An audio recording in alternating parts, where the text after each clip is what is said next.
Betfred, when you bet £10, you get £50 in free bets. So, want to back your new striker to score the first goal? Your midfield maestro to get the assist? Want to say there'll be a header? Want to see their striker caught offside? He was born offside. Want to predict the final score? Or both teams to score? Want to get involved for 90 minutes? Want to nick it in extra time? Want to bet £10 and get £50 in free bets? Want to bet? Betfred. New online customers only. 5 £10 free bets. T's and C's and exclusions apply. 18 plus. Gambleaware.org. Commuting from work? Pretty slow, isn't it? More time in the car. Joy. Maybe you don't feel it. Maybe you don't drive a Lexus NX yet. But when you do, you'll see the positive of peak hour, the delight in a detour, the love of the long way. The Lexus NX plug-in hybrid. Experience amazing before you arrive. Grab the unrivaled Samsung Galaxy S26 Ultra with an incredible privacy display on EE, the UK's best network. You can save £20 per month, plus claim a Samsung Galaxy Tab S10 Lite. Now we're talking. So get yours today. Offer ends 28th of May. Saving on minimum 24-month 125GB airtime plan. Eligibility, credit check and terms apply. Credit by EE Limited. Claim from Samsung within 30 days of purchase. Verify best network at ee.co.uk/claims. How does it feel to face the storm head on? Go beyond the map. Drive into the extreme. Or win a Ford Explorer. Test drive one before the end of May and you could win one. Now how would that feel? Search Win a Ford Explorer. Ready, set, Ford. T's and C's apply. 25 plus only. See Ford.co.uk for details. The Clyde One Super Scoreboard Podcast with White and Mackay, where wit, wisdom and experience still make occasional last-minute appearances. Smoothly does it.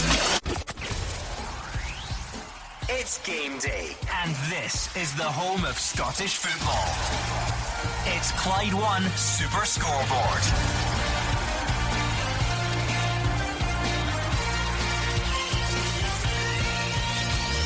Good afternoon and welcome to Clyde One Super Scoreboard, live from Hampden on Scottish Cup Final Day. Celtic against Dunfermline for the final piece of major domestic silverware in what has been the most incredible and unmissable Scottish football season. Will it be the favourites Celtic to win this famous old trophy again, managed by Martin O'Neill, and will it be for the final time, or does his stint as boss go on and looking to make history of their own, forget about spoil the party championship side Dunfermline, of course managed by Neil Lennon of all people. I'm Gordon Duncan, and joining me at the National Stadium we've got Brian Graham and Gordon Dalziel. Well, I've got to say, first and foremost, Gordon, the conditions here this afternoon are absolutely magnificent. We're looking down this pitch, it's like a bowling green. The Dunfermline players have been out, had a good look. Just looked at Neil Lennon walking out there. Normally as a manager, when he comes to a cup final, he's a strong favourite because he usually gets Celtic, but today he's underdog. I'm looking forward to the game. I think it'll be a brilliant game, but if the Pars are going to lift the cup, they've obviously got to do it the hard way. They've knocked out 3 Premiership teams. This is the biggest one this afternoon, and Celtic going for a double. Very cruel of him, Brian Graham. It's almost like that was your cue to come in, mentioning the Premiership teams that Dunfermline have dumped out. But before we take you on a painful trip down memory lane, how good is this going to be? Yeah, it's a fantastic afternoon. It's the climate of the end of the season here at the Hampden Stadium. The pitch is looking absolutely magnificent, but a couple of big calls for Dunfermline. Oxford's back in the goal today. They always had their problems in the playoff semi-final. Chris Kane's went back to the bench today, so a couple of big decisions from Neil Lennon, who's standing on the pitch right now with his sunglasses on looking a million, so it's all to play for here at Hampden. Yeah, as the guys have alluded to, the pitch is magnificent, the scene is set, and in the studio as well, Andrew MacLean will steer the ship in the not too distant future. Joining him, Cammy Bell, and a man who's seen it all on Cup Final Day, Hugh Keevins. I'll give you a beat the pundit question, Gordon. Who scored the first goal of Celtic's Scottish Cup campaign this season against Auchinleck Talbot? Don't worry about the answer, I'll give it to you. Johnny Kenny, and he left the club the week after. That sums up this Scottish Cup run for Martin O'Neill. They've gone to extra time against Dundee, extra time in penalties against Rangers, extra time against St Mirren in the semi-final. What an odd run to the Cup final, bettered only by Dunfermline, who defeated Aberdeen, Hibs and Falkirk, but didn't finish within 25 points of the promoted club in the Championship, and that was St Johnstone. But they could win the Scottish Cup this afternoon, having beaten 4 teams from the Premiership. What an odd season. Cammy Bell alongside Hugh Keevins. Cammy, odd is one word for it. We could spend the full hour's build-up coming up with words to describe this season, and here we are. Cup final day is always special, but so much intrigue around this one. Yeah, really looking forward to it, Gordon. Again, so much riding on it for Celtic today. They know they're huge favourites going into this. The pressure's all on them, but I feel as if the pressure will have been relieved a little bit from last week and what we witnessed. It was a huge momentous moment for Celtic to get that job over the line in the title, so they'll have enjoyed the build-up to this game. But for Dunfermline, for me, if they approach the game right, they can make this difficult for Celtic. They can make it frustrating, and I think that's what they've got to do. They can't afford to concede an early goal. They've got to be tight, frustrate Celtic for as long as they can, because if Dunfermline concede early, you fear the worst for them. I mean, Gordon, who would have thought, in amongst all the doom and gloom, the many phone calls of dread that we've taken from Celtic fans throughout this season, that they are now in the driving seat, odds-on favourites for a domestic double, when there was probably a time in the campaign many people would have thought it could be a trophyless season. Yeah, you could go back to January and the recruitment, none of them once again that gets involved. You look at last week, the biggest game of their season, none of them are there. Martin O'Neill has done such a tremendous job here, and he does get in here massively to get that double, Gordon. There's no doubt about it. I agree with Cammy. If Celtic go and score here today, I think it could be a comfortable afternoon. But Neil Lennon, he's a master. He's come up against 3 Premier League teams, and he's been absolutely brilliant tactically.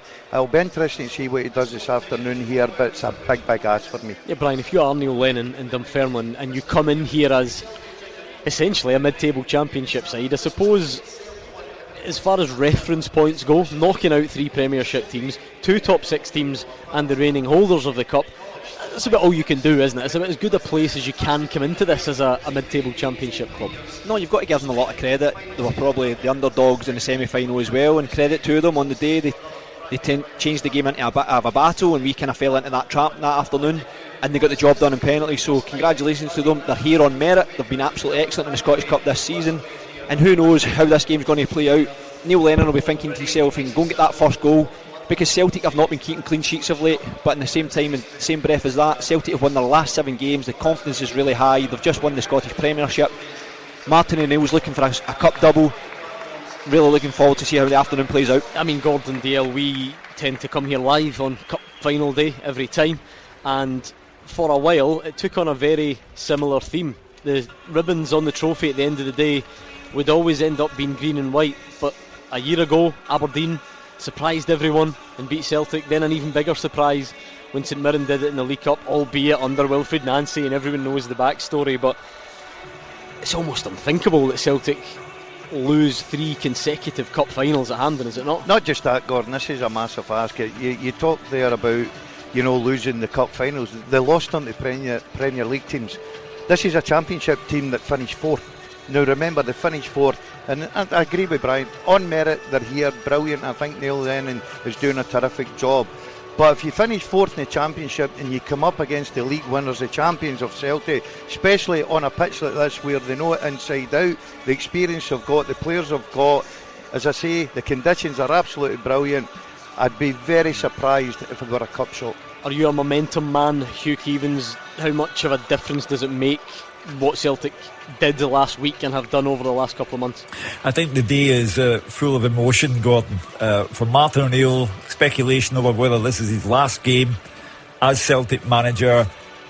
Tomorrow he goes to Nottingham to see a stand being named after John Robertson, who was his assistant manager when he was at Celtic 25 years ago. I think Martin O'Neill wants to go out on an absolute high. Dalziel Brian, Celtic fans, take your last look at him, because I don't think he'll be there in August. And Martin O'Neill today comparing what Dalziel Brian has done over those last 7 games in a row that Celtic have won as being Larsson-esque. Anyone who gets compared to Henrik Larsson while wearing a Celtic jersey must be doing really well. I think momentum is with Celtic, desire is with Celtic, and let's be honest, ability is with Celtic as well. They've got a far better squad than Dunfermline. If Neil Lennon wins this, it's miraculous on his part and it's disastrous on Celtic's part. Well, the first burst of life you hear is because Dunfermline goalkeepers are out to warm up. Even that story itself, Aston Oxborough, he's been brilliant for Dunfermline, got recalled by Motherwell, missed the crucial playoff game. Now he's back to take place in the cup final. The goalies are out, so we'll start to see the rest of the players come out onto the pitch, which Gordon Dalziel quite rightly said looks absolutely incredible. Perfect surface for playing on. There's going to be a nice flag display by the looks of things over to our left in the Dunfermline end, and maybe the Celtic fans, they're here a bit more often, they can take their time. There's not as many of them in yet, but let's get the all-important team news. There's always a lot of intrigue on cup final day, so many disappointed faces I'm sure who've not been chosen. Gabriel will run through the lot for us. Let's start with Celtic. Just one change to the team who won the league title against Hearts last weekend, and it's James Forrest who comes in for Seb Tunekti. He drops to the bench. The club legend has so many memorable moments in this competition. Can he extend to his record trophy haul today? The 11 is as follows, Gordon. Viljami Sinisalo in goal. A back four of Alistair Johnson, Austin Trusty, Liam Scales and Kieran Tierney. Captain Callum McGregor is at the base of midfield with Benjamin Nygren and Arne Ailes in front of him. Hyung Jun Yang and James Forrest are the wingers. Dyson Maeda leads the line, and as Hugh said, he's in red hot form. Substitutes: Duhan, McCowan, Iheanacho, Osman, Oxlade-Chamberlain, Sarachi, Murray, Tunekti and Ralston. Quite a few more changes for Dunfermline though. The underdogs make 4 changes from the playoff semi-final defeat to Partick Thistle last Friday. As you said, Gordon, a huge boost in goal. Aston Oxborough is back. He's out on the pitch warming up, and he's in for the place of Billy Terrell. He cost them dearly at Firhill in the playoffs when Oxborough was recalled to Motherwell for that final league game, but he is back today. Shea Kearney, Amade Alphonse and Chris Kane, perhaps surprisingly, all dropped to the bench. In come Abdullahi, Oakley Booth and John Todd. It looks like it'll be the usual 3-4-2-1 formation for the Pars. Oxford in goal, Jeremiah Chilakoa Mullen the captain. He plays in the back three along with Kieran Nguyenwa and John Todd. And Matthew Todd and Robbie Fraser will probably be the wing backs with Charlie Gilmore and Nuruddin Abdullahi in the middle. Callum Morrison and Andrew Todd will support Tashin Oakley Booth up top. The substitutes: Terrell, Benedictus, Hamilton, Rudden, Kearney, Amade, Kane, Cooper, Fife. The referee is Stephen McLean, and Matthew McDermott is the VAR. Well, if you only make one change to the team, Gordon Dalziel, it's quite handy to be able to bring in a guy that's won this trophy 7 times. There are clubs across Scotland that would kill for that sort of record in their history, and James Forrest has 7 of these winners' medals in the house. Yeah, he knows this pitch inside out, doesn't he? It's like a second home to him. Listen, I'm not surprised with that. I think Forrest is a better option, especially today. I think he's direct, he goes at full backs, he could be a real handful. Connected for me, just floats in and out the game, doesn't do enough for me, he really doesn't. But I'm not surprised with the rest of the starting 11. I think it's as strong as Celtic have got, and they've also got the fact that Martin O'Neill has this knack when he puts subs on, they start to make an impact. They've got that this afternoon as well. Yeah, I mean, Brian, if you wanted to be really pernickety about it, that probably is a problem position for Celtic, if you want to call it that. They can't seem to find anyone who starts the game well, finishes the game well. They always have to make these in-game adjustments. James Forrest clearly can still contribute, but he's at a certain stage of his career. Tunekti not able to do it from the start. But as Gordon says, these are still league winners. This is probably round about as strong as Celtic could put out there today. Both very talented wingers, but James Forrest, he's still got that burst of pace, and I think he's got better quality than Tunekti. Tunekti sometimes fakes to go down the side, always wants to cut back on that right foot, and I don't think his final balls is any good. Obviously the Jota injury, and they've kind of struggled to replace Jota in that wide area, but today I think James Forrest is the right man to start. Tunekti can come on and impact the game, but just looking at Dunfermline, I think they've got match winners as well. It's not Celtic are massive favourites here, but the boy Callum Morrison can score a goal out of nothing. The boy Robbie Fraser's, that was Rangers on loan to Livingston last year, has got a fantastic left foot, so he'll be up and down that left flank, supplying balls into the box. I don't think Dunfermline will come here and sit in. I think they'll have a go, because Celtic have been losing goals, as I said earlier, at the back. They've not kept a clean sheet for a long time, so Dunfermline will fancy their chances as well here. If we're looking at potential match winners though, Gordon Dalziel, how difficult is it to look past the man that Hugh mentioned? Dyson Maeda has got 8 goals in his last 6 games. He went 17 without scoring at one stage this season. I remember even here, of all places, when he lined up for Japan against Scotland, he looked a shadow of his former self, but my goodness, what an end to the season. Yeah, he's hit form at the right time, you've got to say, and he's a massive reason why Celtic go over the line in the Championship, Gordon. He will be a big threat today, there's no doubt about it. And he's also got the option that if it doesn't work for him, he's a threat off the left as well. They changed that against Hearts. He come off the left and he gets a goal. He gets important goals. I think he likes playing here. I think it suits him. I'll be interested to see how the pairs do line up.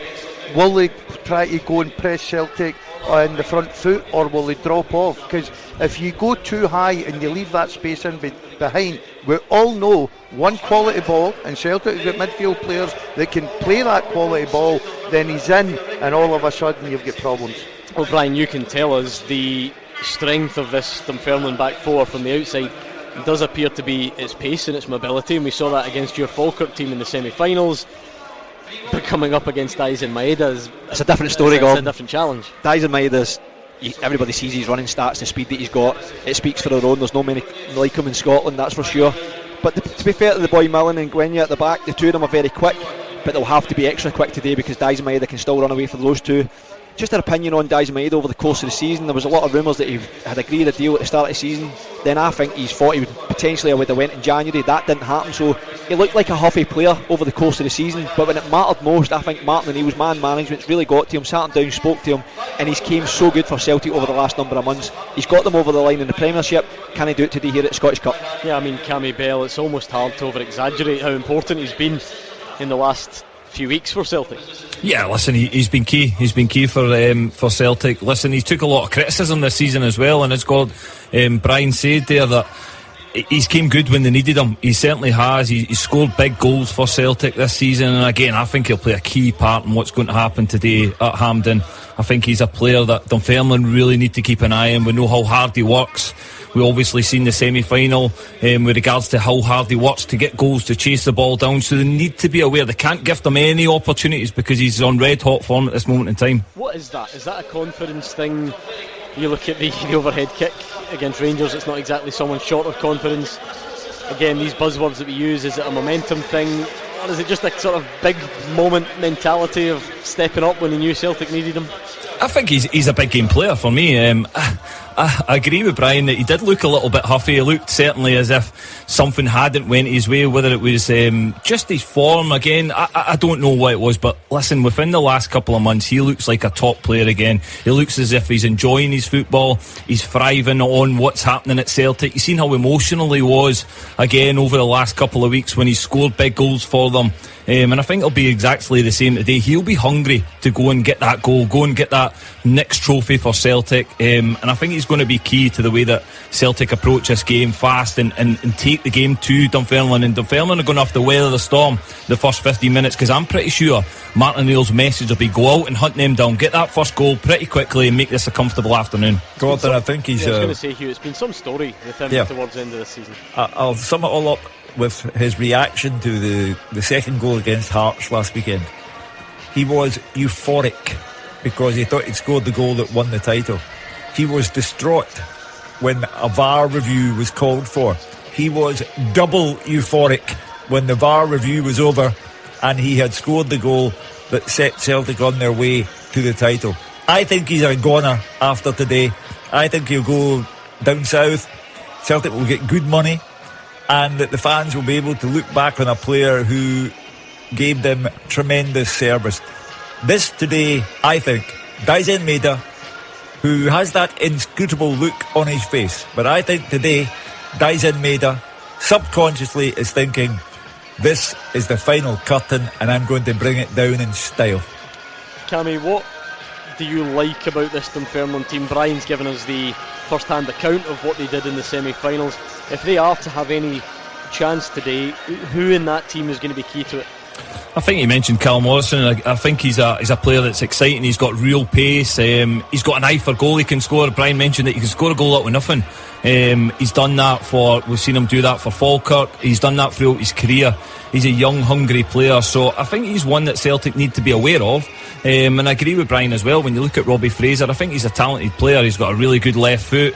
I think they need to be solid defensively. We all know that today. Oxborough's going to have one of them games that you need to have as a goalkeeper in a cup final to get your team over the line. He's going to have to be exceptional, which he has been for Dunfermline this season since he's joined on loan. He's been really, really good and strong. So he's going to have a big afternoon to make sure that Dunfermline stay in the game for long periods, and he's going to have to make saves. So I think it's going to have to be a real team effort. They're going to have to be full concentration. And as I said, I think the frustration part, they've got to frustrate Celtic, keep them as quiet as they can for as long as possible. Gabriel just flagged to me about the youthful looking lineup Dunfermline have got, Brian. Maybe one of the youngest cup final lineups we'll have seen in a while when you go through that team. What do you think about the sort of mentality, the inexperience on a stage like this, and how much of a factor that can play? It can go the other way. They could be fearless. The younger players of the generation could be fearless. But the boy Charlie Gilmore in the middle of the park, he's probably one of our most experienced players. He's been fantastic for them this season. He was really good in the playoff semi-final. He got his goal. He could be crucial because they play through him, they get the ball into him, he dictates the middle of the pitch for them, and then they go and try and play in the wider areas. Big day for this young squad, but they're here, as I said earlier, in merit. They'll be really looking forward to it, and I hope they come with no fear and go and express themselves. It doesn't have huge relevance, Gordon, but just a semi-recent memory for us. I remember we were here, Celtic played Inverness Cally Thistle in the cup final. It was Ange Postecoglou's Celtic. They had a real swagger about them, and we had some pretty eye-opening predictions that week about how messy it could get, and it just never really played out that way. You wonder if we do sometimes overstate what it can turn out to be. Is there anything to say this won't be a tight encounter today? No, I just think, I said earlier, I agree with Cammy. If the Dunfermline can keep it tight, they'll grow into the game, they grow with a bit of confidence. Let's not be kidding, when you're an underdog, and I've been in those boots, when you're an underdog, the one thing you don't want to do is let the favourite score very early, because the belief in going and winning the game disappears from you, Gordon. And we can all say, look, it's only 1-0, let's get together. You do start to believe this is obviously they're on top of the game, they've scored a goal. I agree with Brian, in that dressing room, and I've been there, I went in a cup final, I watched young players, and I couldn't believe how they embraced the cup final. And I'm sure Neil Lennon, with his experience, will be telling these players, go and embrace it. Listen, you might never see this again, you might never get this occasion. Go and embrace it, and if they can go and do that, wee bit of luck, because they'll need it, let's not be kidded here, then they can make it a proper cup final. Gordon, I've worked under Neil Lennon for a short period, and I'll say probably Dunfermline's biggest weapon today is Neil Lennon. I think what he does to players and makes them feel so good, he gets the best out of players. I think he's done that at Dunfermline as well.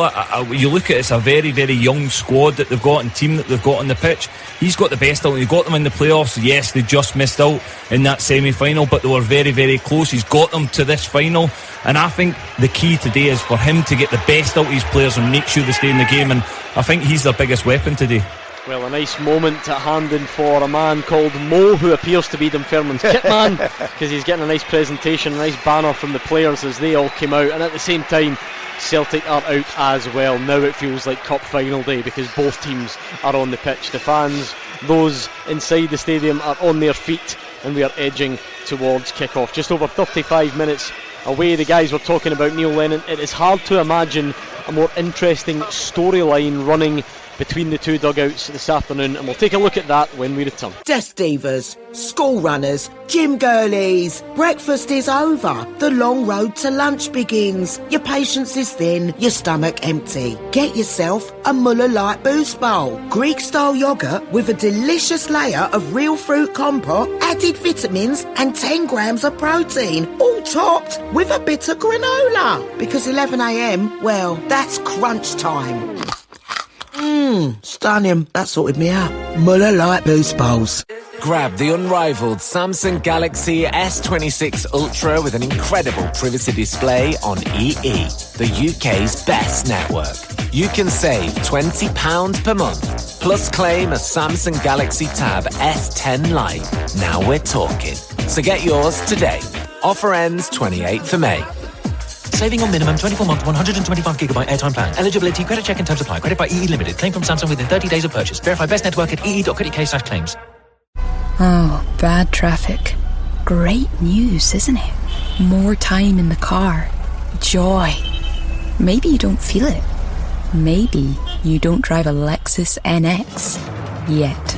But when you do, you'll see the positive of peak hour, the delight in a detour, the love of the long way. The Lexus NX plug-in hybrid. Experience amazing before you arrive. From countryside escapes to seaside breaks, and plenty of open roads in between, there's a Mazda for every kind of summer. Get 0% APR on selected models when ordered by the 30th of June, and keep your mind on the really important stuff, like trying to eat that ice cream before it melts. Search Mazda. Available on PCP when financed by Mazda Financial Services by the 30th of September 2026. Indemnities may be required. Terms apply. See website. With Betfred, when you bet £10, you get £50 in free bets. So, want to back your new striker to score the first goal? Your midfield maestro to get the assist? Want to say there'll be a header? Want to see their striker caught offside? He was born offside. Want to predict the final score? Or both teams to score? Want to get involved for 90 minutes? Want to nick it in extra time? Want to bet £10 and get £50 in free bets? Want to bet? Betfred. New online customers only. 5 £10 free bets. T's and C's and exclusions apply. 18 plus. Gambleaware.org. You can't do much in under 5 minutes. Boil an egg? Sure. Cook a roast dinner? No chance. But comparing car insurance prices with mustard.co.uk? Easy. See what you could save in just a few minutes. Click mustard.co.uk. Authorised and regulated by the Financial Conduct Authority. See website for details. The fastest goals, the experts' opinions. This is Clyde One Super Scoreboard. Yeah, welcome back to Hampden Park on Scottish Cup final day. I'm Gordon Duncan. Joining me at the National Stadium is Brian Graham and Gordon Dalziel. We've got Hugh, Keevins and Cammy at the moment in the studio as well. More importantly though, in the two dugouts, what a story. In the Celtic dugout, Martin O'Neill taking on Neil Lennon of Dunfermline. Where to begin? Together at Leicester City, signed Neil Lennon, Martin O'Neill did for Celtic in 2000, won so much together, and then of course Neil Lennon going on to win umpteen Celtic trophies as manager on his own. You even talk about this competition, Martin O'Neill's final game in charge of Celtic the first time, the 2005 Scottish Cup final, and Neil Lennon's final game as a Celtic player, the 2007 Scottish Cup final against, you guessed it, Dunfermline. Hugh Keevins, I know you don't like the word narrative, but you're going to have to like it this afternoon, sure, because that is quite something. I remember his debut, Sunday night, Dens Park. Neil Lennon receives a rapturous welcome from the travelling Celtic fans. Didier Agathe scores a late winning goal. Neil Lennon, peroxide blonde hair, goes over to the Celtic supporters at the end and makes the "I'm not worthy" gesture to them. He and Martin O'Neill then combined. 3 years later, Celtic win Seville for a European final. He has been an outstanding servant to Celtic as player and as manager, an outstanding competitor for Neil Lennon, for Martin O'Neill when he was manager there, and now fate brings them together. But Neil Lennon doesn't do sentimentality, and Martin O'Neill doesn't do sentimentality. Celtic can't afford to be sentimental. They've already lost 2 cup finals this calendar year. Martin O'Neill doesn't want a third on his record. Neil Lennon can't say, I'm a former Celtic player, I must not prevent Celtic from winning the double. Neil Lennon is the consummate professional. So it's a great story. One of them gets an unhappy ending. The other one will understand why he had to do it. There have been so many examples over the years, Gordon, of sort of master versus apprentice, which actually is something that Neil Lennon bristled against during the week. He didn't really like that comparison or that phrase, but for our benefits we'll stick with it for now. We've seen so many over the years. It's hard to imagine one as significant as this. Like I say, everything that they achieved together, everything that they've achieved separately, all at Celtic as well, it really is. The football match is clearly the most important thing, and who wins the trophy. But that story regarding the two managers, we've just seen footage of the two of them arm in arm back in the early 2000s. It's just another great story to end what's been a season full of them. Hugh rightly says it's a fantastic story, no doubt about that. Master apprentice, I would see that if Neil Lennon hadn't won anything in his own right. Neil Lennon's a very experienced manager who's won a lot of trophies. He knows how to go over the line. Listen, this is difficult today. The only thing I'll say in the difference in the dugout is Neil Lennon's team are underdogs, and I think we'll all agree with that. About 100 million? Yeah, but I think that going up against each other tactically, head to head, Neil have something up his sleeve, there's no doubt about that. He knows Celtic inside out. He'll have worked all week on a plan, so it'll be interesting to see how that works. But as Hugh quite rightly says, look, if you were going to lose, if Martin O'Neill was going to lose this cup final today, I think one person who'd have picked was Neil Lennon, because of the chemistry and everything they had. It's got to be a really interesting battle, and it would be great to watch the two dugouts. Let's start with Martin O'Neill though, because Neil Lennon aside, he's got his own very interesting situation going on. Hugh Keevins, is it his last game in charge of Celtic, or is it not? You don't need me to remind you in too much detail about the season, him coming in against all odds once, never mind twice, getting the title over the line and so on. Is it his last game or is it not? I think Martin O'Neill fancies another season. I don't think Celtic will pull the stunt about sending anyone into the showers when Martin's in there after the game and giving him the job for another season. I do think there'll be careful consideration given to it, but I think within 48 hours Martin O'Neill could be confirmed as being at Celtic next season, unless the talk of Robbie Keane having left Ferencváros is more than coincidence, and Dermot Desmond wants Robbie Keane, because at the end of the day it was Dermot Desmond who brought in Martin O'Neill. It'll be Dermot Desmond who will decide whether he sticks with Martin O'Neill or takes Robbie Keane. It's going to be so interesting, Cammy, because in many people's minds that the league title was, well, forget many people, in everyone's mind the league title is the big one, that's the one you want to win, so he's done that. But it just feels like such a fascinating dilemma where, is Martin O'Neill going to be the next manager? Has that been decided yet? Could he still become the next manager if things were to go wrong today and it was a humiliating cup final defeat to lower league opposition?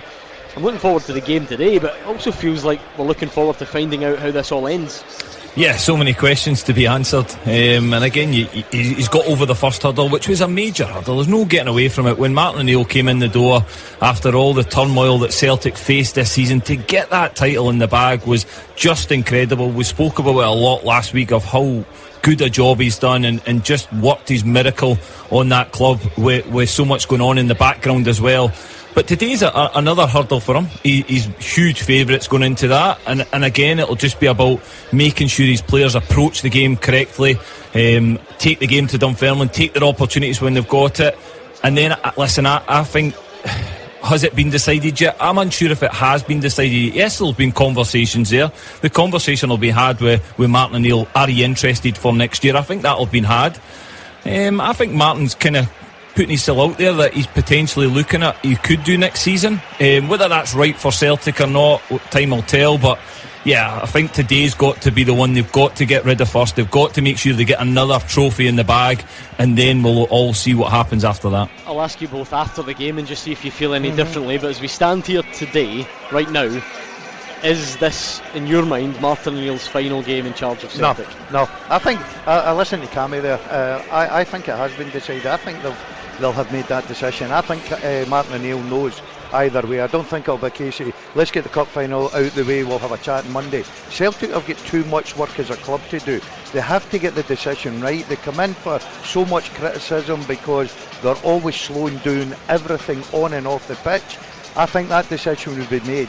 Me personally, I would be keeping Martin O'Neill simply. Forget 74 years age. He's showed at 74 years age he's probably going to go and win the double here unless there's a massive cup shot. So he knows he can do the job. He's got good people round about him. This club needs a full rebuilding, Gordon. No better with experience in everything than Martin O'Neill going forward. Whether it's for a season or 2 seasons or whatever, I expect Martin O'Neill still to be in the hot seat. But the obvious counter to that, Brian, is, to some people, Gordon will have answered his own question there and saying, if this needs a big rebuild, get a new manager in. Genuinely, for me, I think this is Martin O'Neill's last game this afternoon. I think what he's done at Celtic over the 2 spells this season has been incredible. and you can still see, forget his age for a minute, you can still see the energy, his enthusiasm on the side of the pitch. You've seen that in the early 2000s, you've seen it in the 2026 year. He's been incredible for Celtic, but his two coaches as well, Flanagan and Maloney, have been excellent with him as well. They've been taking a lot of the training, but it's all about Martin O'Neill's input and what he's wanting from this squad of players. And I don't think anybody else, apart from Martin O'Neill this year, gets Celtic over the line in the manner that he has done. But for me, I think this will be his last game today. I think Celtic already know the way they're going, and I think Martin O'Neill already knows that. See that, Brian? Sorry for cutting in. You're saying that it could be his last game and the way they're going forward. Do you think that decision is coming from the fact that Martin O'Neill's went, I'm quite happy now, I'm going to bow out, I'm 74, I'm going to enjoy my life, I'll do whatever I have to do? Or do you think Celtic have decided we have to go forward, and the way going forward is with a younger manager stroke coach? I think Martin O'Neill's, my opinion is, I think Martin O'Neill said, right, I've done my job, get a younger guy in, but I think he'll also be upstairs and give advice to whoever comes in and help them over this transitional period, because as you mentioned, rightly so, that there is a massive rebuild on at Celtic over the course of the summer, and I think Martin O'Neill will still play a small part in it. I just don't see him in the dugout next season. Well, he's got a football game to negotiate first up against Neil Lennon of all people, as we've just been discussing. No surprise then in the build up to this one, they were both full of admiration and warm words for each other. Let's take a listen. Neil Lennon's been fantastic for me as a player, absolutely fantastic. Pulled it round at Leicester City when I needed help big time. Came to this football club, I chased him for about 6 months, finally got him, and what he did for the football club here in that time, in a what I would call a really splendid time for the SPL at the time, was fantastic. Then what he goes on to do as a manager here, so his record as a player and as a manager at this football club is, I think, is unsurpassed. There's a lot of people, there are a lot of players that I've managed that might have surprised me of going into management and doing well. And I thought, I wouldn't have been sure, really great footballer. Neil Lennon, what he's done did not surprise me, it did not surprise me. Obviously he loved playing, but when he stepped into managing and coaching, I knew he'd be successful. I just knew he would do it, because he had it within him.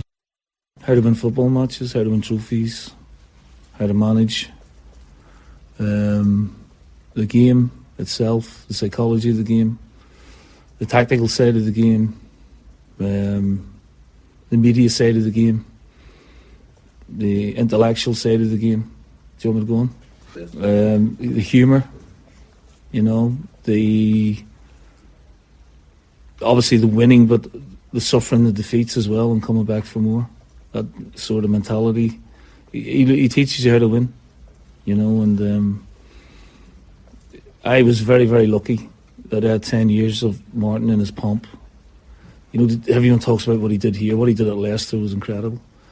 Obviously getting promotion, and then we had 4 top 10 finishes in the Premier League and 3 League Cup finals, and he was on a fraction of a budget compared to the rest. I mean, you consider, if that was a modern day manager now, you'd be going to Bayern Munich or somewhere like that. I think it's going to take more than the heat of battle to turn these two against each other in the dugout this afternoon. But Cammy, you spoke about having worked briefly under Neil Lennon. People have always said that it is one of his great strengths is maybe masterminding these types of events and being the underdog and providing people with that belief. Again, it's something that he sort of bristled against during the week. I think wanting to point out that he's not only good for being underdog, he wins a lot of football matches, but is he the ideal man for Dunfermline coming into this today?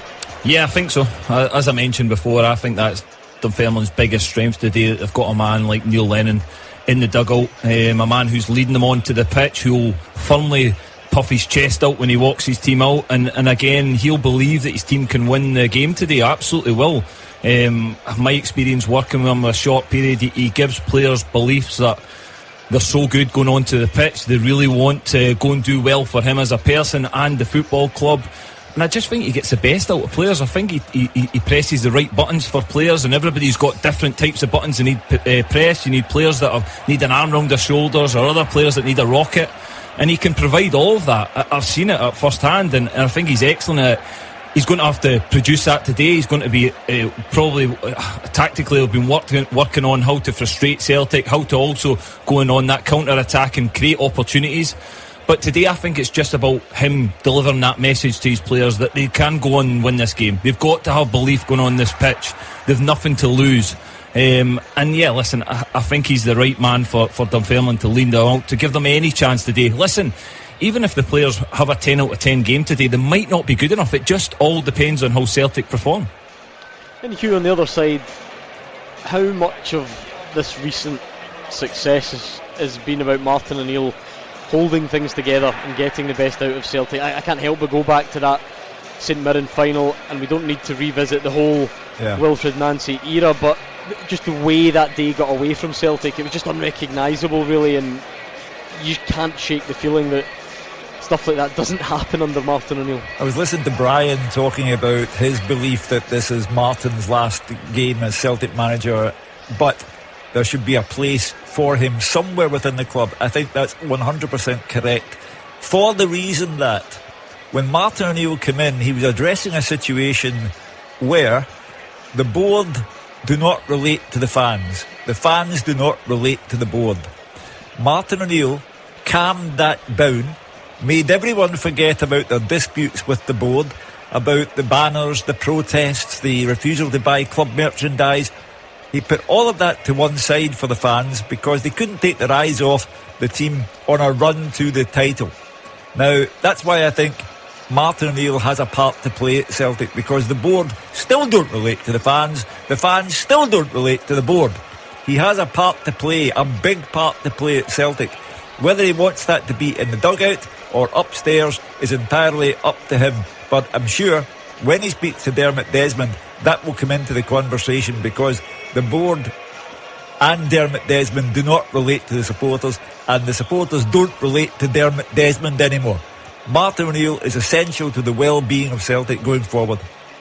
Well, we're not too far away from kick-off at all. Hampden is filling up, the sun is still shining, the players are adding the finishing touches to their warm-up, and we will complete our home straight to kick-off when we return. Action as it happens, and your reaction from 5 on the open line. This is Clyde 1 Super Scoreboard. Just under 15 minutes to go for kick-off ahead of the Scottish Cup final. Celtic against Dunfermline. Brian Graham and Gordon Dalziel still alongside me, Gordon Duncan at Hampden. We've got the top team in the studio taking care of things this afternoon as well. As the players conclude their warm-up, Celtic have already headed back into their dressing room.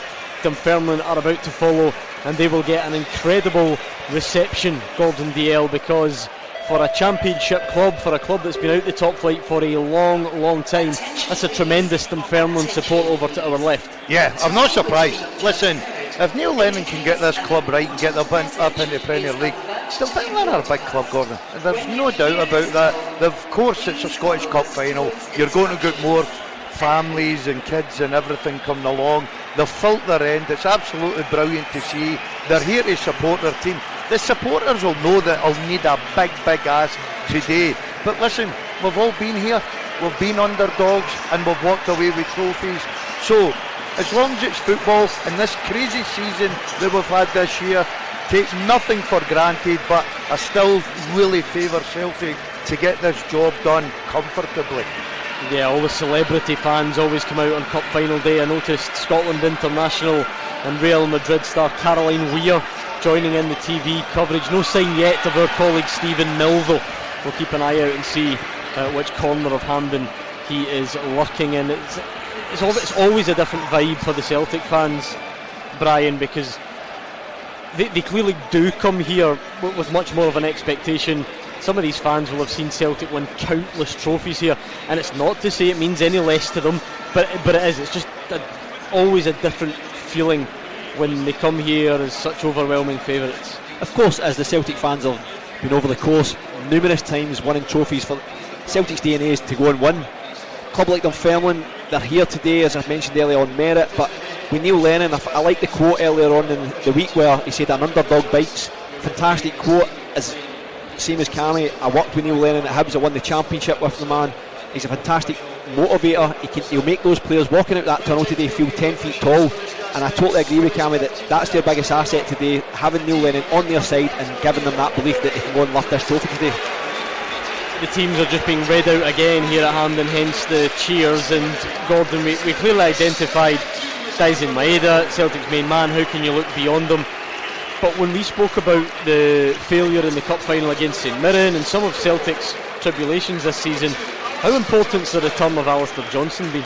Massive. He's absolutely massive, and he was that big an importance of his return in the league campaign as well, Gordon, because I think that as much as we look at the forward bit of Celtic's team, Maeda, I think that the boost that Alistair Johnston coming back as a defensive player, not right back, you know what you're getting with him. He's up and down, he gets great quality, he's without doubt the best right back at the club, so he was a massive boost for him. The only one thing I will say that sometimes he just gets carried away a little touch. You know, he goes into challenges that probably doesn't need to go, and he puts himself under a wee bit pressure. I'm sure Neil will be hoping that he goes into a couple of challenges and gets himself sent off and reduced to 10 men Celtic, but getting up and down the flank, he's been a big boost for them.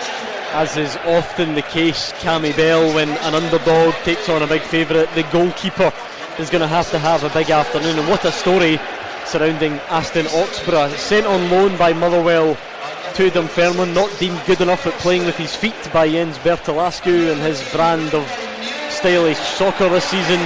Goes and is a bit of a revelation at Dunfermline, gets recalled on an emergency basis by Motherwell, so misses one of the playoff games, and now he's back here trying to lock out Celtic and help Dunfermline win the cup. How important could he be?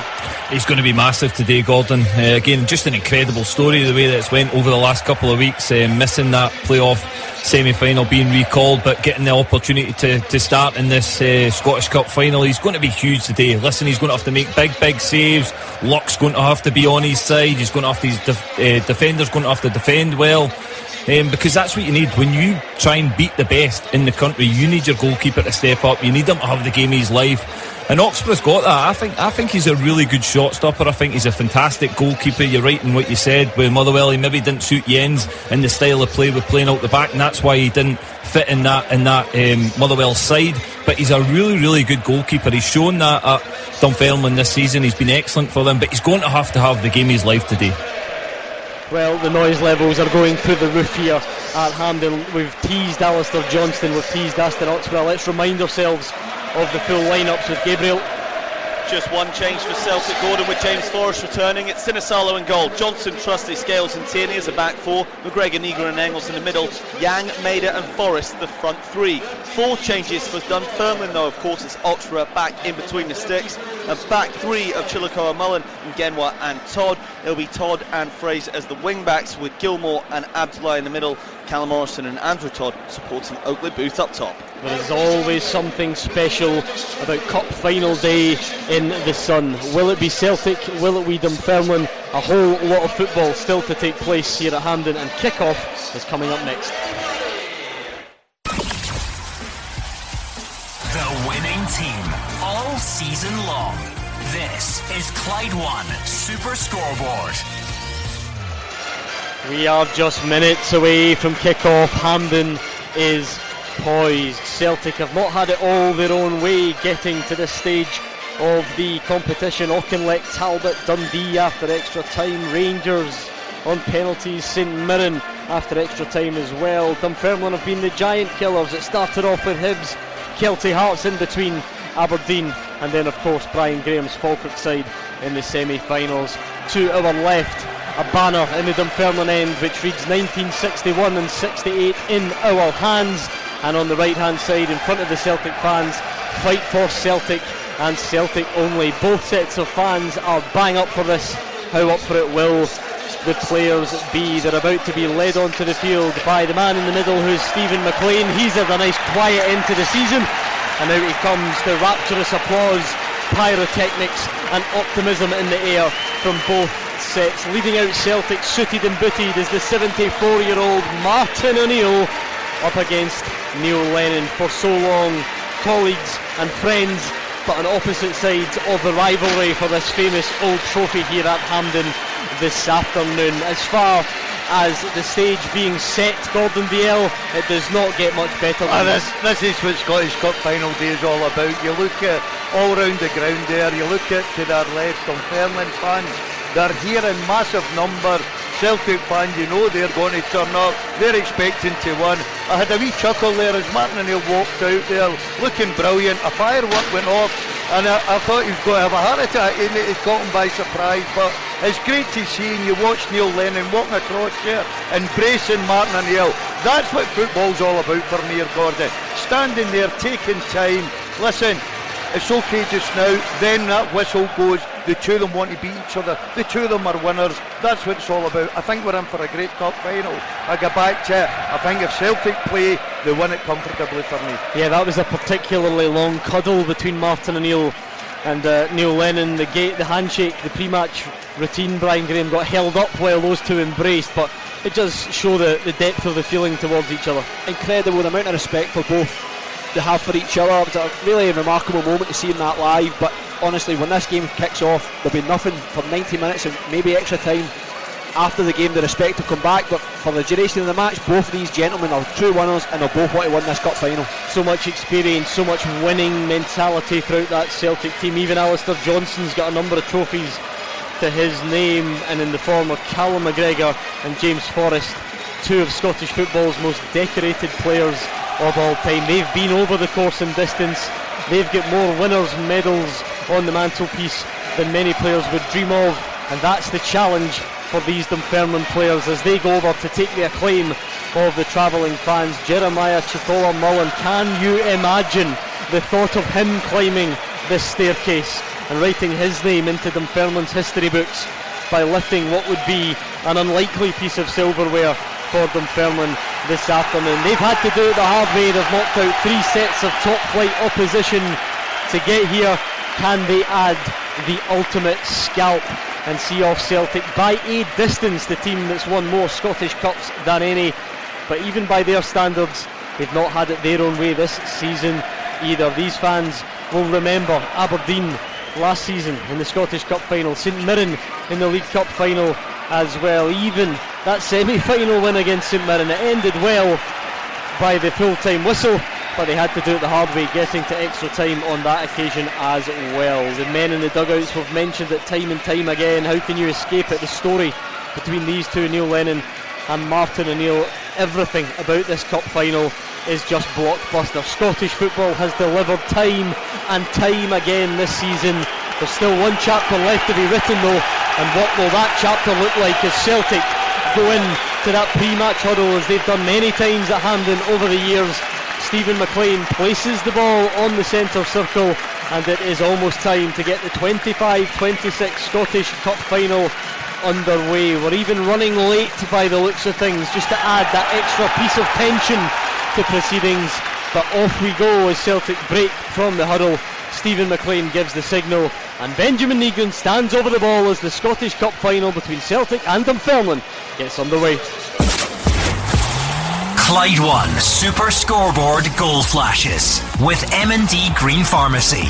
Get set for the season with expert pharmacy support.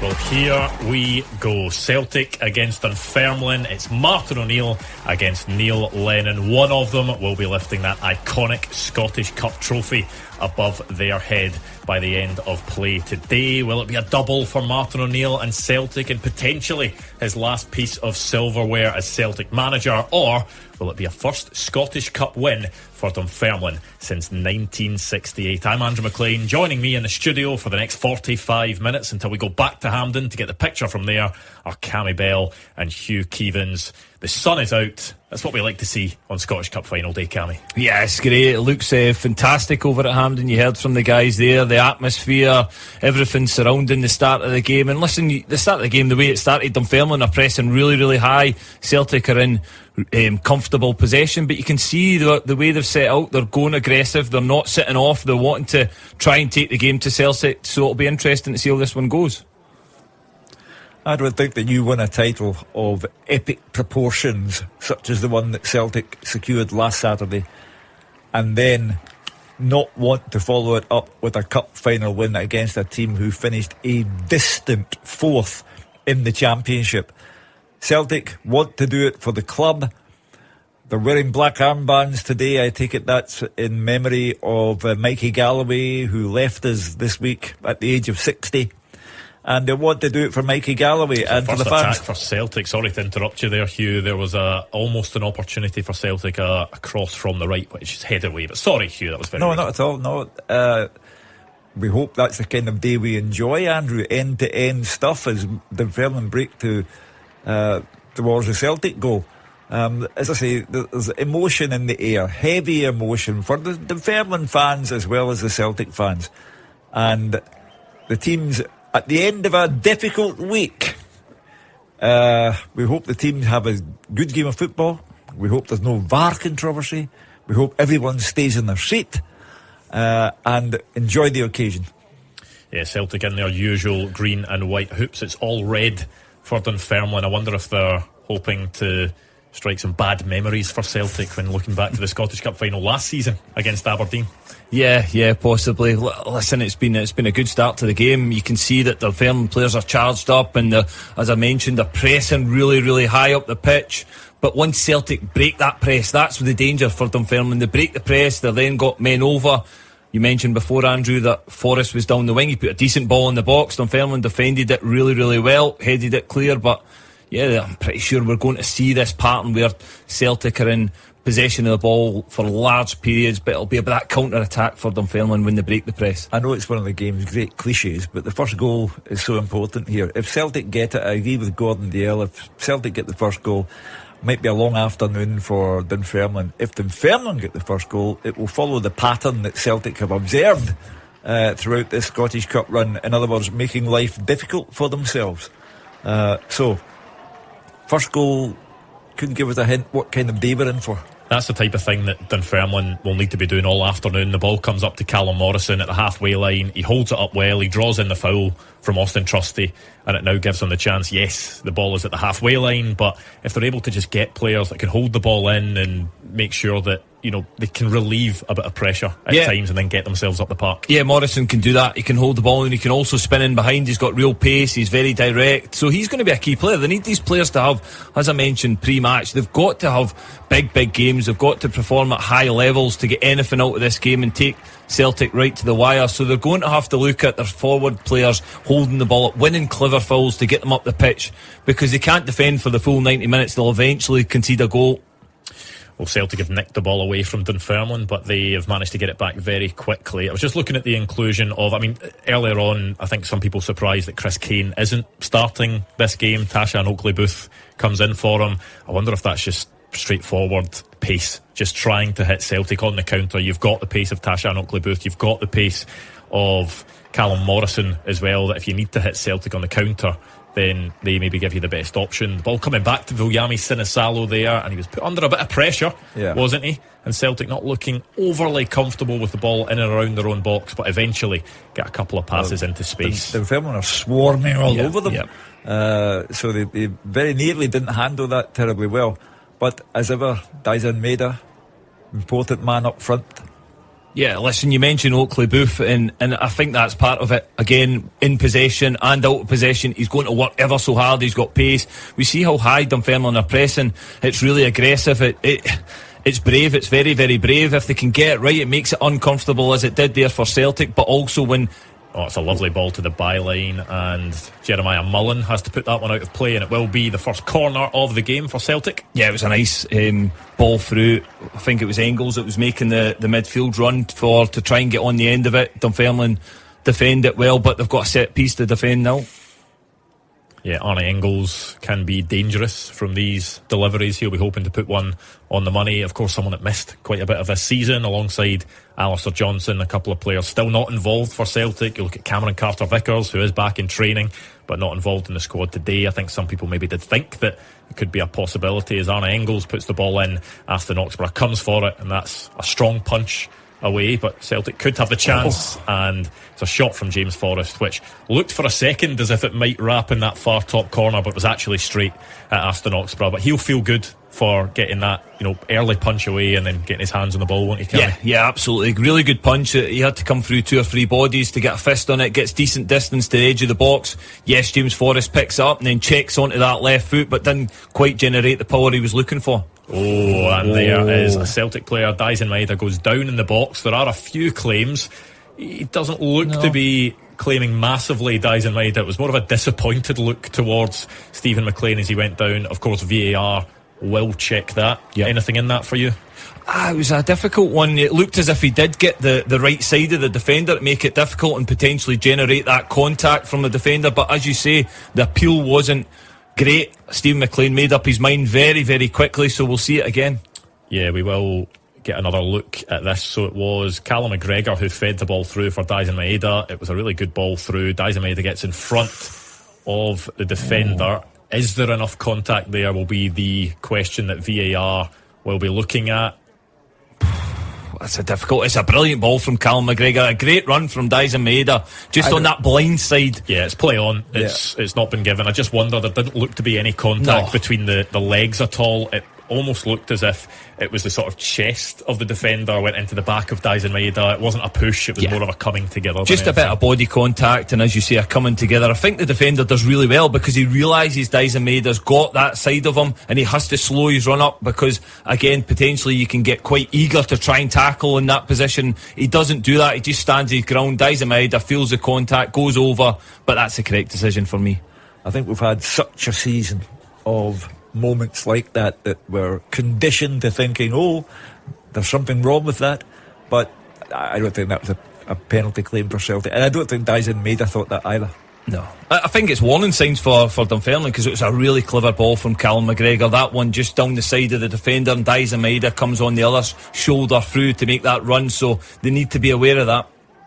James Forrest with the ball on the right side of the box as Celtic looking to be patient, but the ball goes over the top from Benjamin Negrin. I do wonder whether the offside flag may have gone up if Yang had made contact on that, but it goes all the way through to Aston Oxborough in the Dunfermline goal. Every time you say the name James Forrest, I think Neil Lennon was the man who brought Forrest on as a kid at Celtic, as a teenager. He was his protégé.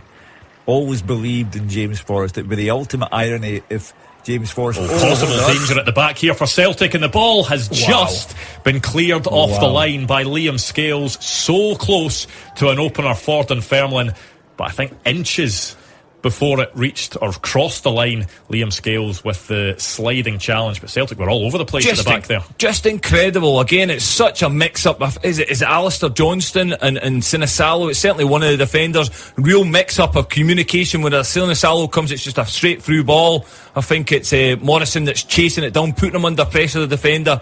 And again, he just nicks it. Scales does ever so well to read that situation. He can see it's going to go horribly wrong for the defender, and the goalkeeper manages to get to the line and just clears it off the line. Yeah, we mentioned warning signs for Dunfermline at one end. That'll be a big warning sign for Celtic, Hugh. For sure.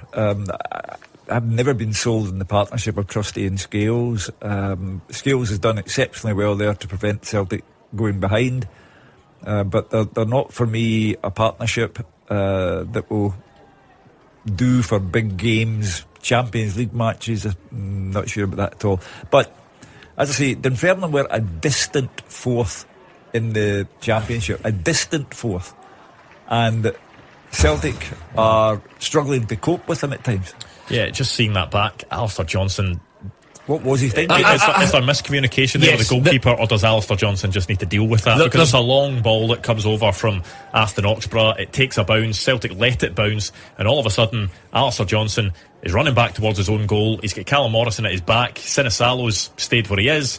The ball's poked by Sinisalo, and eventually Liam Scales manages to slide in and clear it off the line. It's miscommunication. Alistair Johnston's what his goalkeeper to come out there in that situation. I think it's really difficult for Sinisalo. He's going to end up picking the ball up right on the edge of his box with a Dunfermline player so close to him. I think Johnston needs to make the decision: am I passing it back to Sinisalo, or I'm clearing it, and see if there is miscommunication. Johnston's experienced enough just to clear that ball and then have it out with his goalkeeper after that. That's a massive let off, and Scales has pulled them right out because he just gets there just before the line. Well, a bit of danger at both ends in the opening 11 minutes of this game. We were hoping it was going to be full of drama, full of chances, and certainly from the opening 11 minutes, Hugh, there's been plenty to talk about. It's astonishing, Celtic, the champions now, we all know about the finish to the season.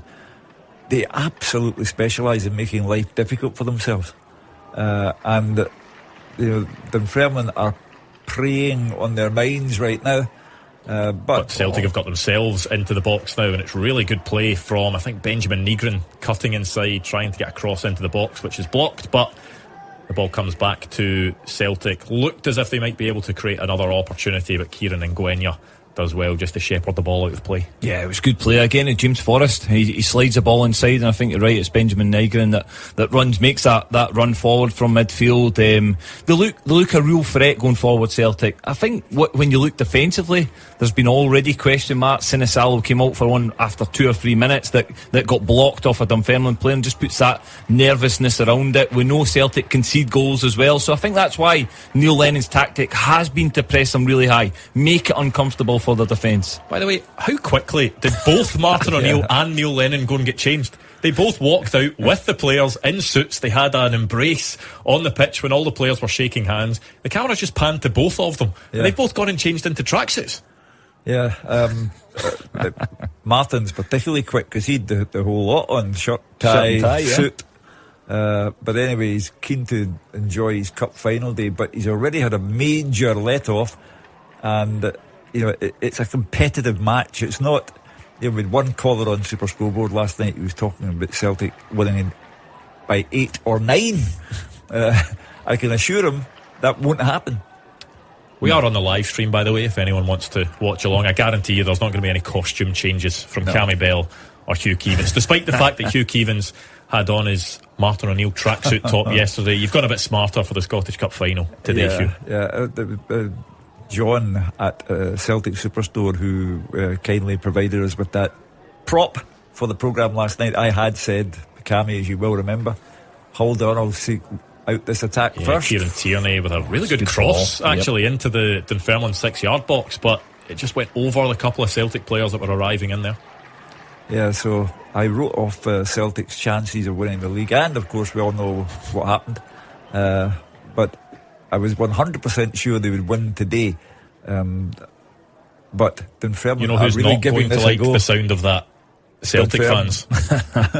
If you're predicting a Celtic win, yeah, of course, then that boosts Dunfermline's chances massively. You were presented with a cake as well that a listener sent in with the quote of you saying Celtic had 0% chance of winning the league. Did you have any of it? Ask that. Not often I have my 6 grandchildren together in one place, but I will have on Monday because Brighton and Hove Albion are coming to Glasgow. Funny names for kids, but they're coming to Glasgow on Monday, so all 6 are going to be photographed with the cake on Monday, so no blemishes on the cake. It's being kept out of everyone's reach until Monday. Stored in the fridge for now, and then they'll be allowed a piece each, will they? Yeah, and I'll bring a bit in for the staff here. Well, we are approaching the 15-minute mark on the clock at Hampden. Things have settled down a bit from that early action. Celtic's best opening really came from Daisameda getting in behind John Todd. There were faint claims for a penalty that were pretty quickly waved away, and then at the other end, a mix-up at the back between Alistair Johnston and Voyami Sinisalo allowed Callum Morrison to toe poke the ball towards the Celtic goal. It was rolling in almost slow motion before Liam Scales got a sliding clearance just before it went over the line. I think you have to be accurate with your description of the outcome today. If Celtic don't win this cup final, it's an embarrassment for them. Neil Lennon will deserve all the credit in the world, and if he beats 4 Premiership teams to win the Scottish Cup, then what an achievement. However, for Celtic, the champions of Scotland, to lose to a team who were a distant 4th in the Championship, I think would be an embarrassment. You could see there exactly what Dunfermline are trying for. Kieran Ngwenya was just waiting for that run of Callum Morrison over the top, and the ball wasn't too bad at all. It got over the Celtic defence. Callum Morrison was running onto it just a bit too much on it. Voyami Sinisalo taking up a good position to make sure that he got to the ball first, but certainly Dunfermline wanting to use that pace in behind. Yeah, and he's got that in abundance as well, and that's what they'll do. They'll try and play that ball over the top. They'll try and create gaps and run off the shoulders of defenders, because that's where I think they'll get joy, is in behind, getting that Celtic defence turning. We've mentioned before, they do concede goals, Celtic, so I think you look, it's been a really good start from Dunfermline. Neil Lennon will be absolutely delighted because there's a lot of nerves. There's a lot of, none of these players will have ever experienced this type of fixture, this type of expectation, atmosphere. So it can all go wrong within a couple of minutes, and they've managed to navigate the first 15-20 minutes really, really well. They're well within the game, and they've had that little opportunity that will give them hope as well. I did notice when they zoomed in on Stephen McLean that he appears to be wearing what is a new referee kit. I don't know, you know how sometimes in the final day of the season, maybe it doesn't happen as often anymore, teams will wear next season's kit almost to preview it as a sort of PR thing so that people go out and buy it. Not sure that many people are going to be going on the Scottish FA website and trying to buy the new referee kit. No, I'm unsure I'll be cutting about in a referee top pretty soon. But yeah, listen, I noticed that myself. A little bit different from Stephen McLean today. He'll just want to go under the radar in this game, and hopefully he does. That's exactly what all football fans want, is the referee to go under the radar, VAR to go under the radar, and the match to be decided on the pitch from the two teams. Kieran Tierney seeing quite a lot of the ball down this left side. He had one cross that looked pretty good, was into the 6-yard box, but then his cross after that floated over everyone. Just a bit of a mixed bag so far. Yeah, I think the first cross, we were in conversation, and it was an excellent cross into the box. He stood up really well. It was almost right in the middle of the 6-yard box, maybe 7 or 8 yards out, but nobody was there. Everyone got dragged towards the front post. I think Maeda ended up towards the front post, and Forrest wasn't in that middle area you would kind of expect him to be. But the left-hand side's always a threat for me. Kieran Tierney's had an excellent season. He's been really, really good. Over the last couple of months, he's had an excellent time as well. So I think he'll be key to the game. I do remember at the start of the season when he came in and people were talking about his fitness, and I'm sure we were getting calls of people saying that, you know, there's a big chance. It's Dalziel Maeda doing what Dalziel Maeda does best. Goal flashes with M&D Green Pharmacy. Celtic 1, Dunfermline 0. It's a long ball over the top. It was a miss kick by the Dunfermline defender. It bounces through to Dalziel Maeda, and it's a lovely finish from the striker as well, just lobbing it over Aston Oxborough, and Celtic have the lead 18 and a half minutes into this cup final. Well, I did say pre-match that for Dalziel Maeda, it's probably his last appearance with a Celtic jersey. Martin O'Neill has said that he deserves to go, get a big move that he did not get when the transfer to Wolfsburg fell through at the 11th hour. So he has been the most important man. Martin O'Neill called him Larsson-esque. Well, I would suggest, Cammy Bell, that was a Larsson-esque finish. Yeah, listen, it was a brilliantly composed finish from Maeda there. It's a real error from the Dunfermline defender, and he swings. He doesn't know where Maeda is. He panics. It's a straight ball over the top. It bounces. Oxborough's in no man's land. But then you've got to have that composure. See the goalkeeper off his line. He just loops it over his head into the empty net, and it's a brilliant start for Celtic. I do feel a bit sorry for John Todd in the Dunfermline defence, because they play that back three. John Todd, you know, the youngest of the three, just 19 years of age. You look at the other two, Jeremiah Chilikoa-Mullen and Kieran Ngwenya, probably have a bit more pace than John Todd, and I wonder if in the early stages we've seen that as a deliberate tactic from Celtic, that Dalziel Maeda has been running off the back of John Todd. We saw it for the one where there was a faint penalty claim earlier on that he got in behind him, and then this time he started out over on the left, right where John Todd is. The ball over the top is really good, and Dalziel Maeda is off. John Todd almost matched him. He got to the ball, but then just had that miss kick, and Dalziel Maeda was in behind. I think when you're playing that back three against such a pacey striker, you've got to be narrow. Again, if the other team's in possession, there's no pressure on that ball, that the straight ball can happen over the top. You've got to be narrow as a free. Close the gaps for Dalziel Maeda. There was loads of gaps there, so I wouldn't just blame the centre back of Dunfermline there, but it was a miss kick. I think he can deal with it better. He takes his still out the game, but then it's all about that composure, and we've mentioned it many times. How many times have we seen Dalziel Maeda one-on-one with a goalkeeper and get it all wrong? He got it right there, and it's a brilliant start. 9 goals in 7 games for Dalziel Maeda, and that tells you all you need to know. He has been the man. When the season got to a stage where push had got to shove, the rock in the hard place, Dalziel Maeda stepped up, and he's won the league for Celtic. Could he have won the cup? Yeah, certainly a lot of speculation around his future. I saw some quotes, I think, in the newspaper this morning from Martin O'Neill saying that if Dalziel Maeda, you know, got himself a move to the Premier League, he wouldn't stand in his way. Yeah. People reading into that as if, is Martin O'Neill going to be in charge? What say does he have over Daisen Maeda's future? But on Daisen Maeda, if it is to be his final run of games for Celtic, what a way to go out this would be, playing a key role in winning Celtic a title and coming from behind against Hearts, and then potentially scoring in a cup final and helping Celtic win a double if they can get it over the line today. You could see how much the title meant to him last week when he scored that second goal, which was cleared after a VAR review. The way he fell to the ground and was so ecstatic in a world of his own told me that he was determined to go out in a blaze of glory. And now he's got the goal at Hampden in the cup final. I would not bet against him getting a second goal as well. This is Daisen Maeda's blaze of glory moment. Scored in a 7th consecutive game, Daisen Maeda. I think he went 6 games towards the end of last season consecutively scoring for Celtic, but that was an incredible run of form that not only helped Celtic win trophies but also saw him win the Player of the Year awards. Over the course of things, went 17 games without scoring, but he's showing up when it matters. You ask yourself, who's going to be Celtic's manager? Who's going to replace Daisen Maeda? There's loads of questions to you, though. Again, you mentioned who's going to be the manager, which is absolutely key. What happens with Celtic and players that come in and leave the club as well.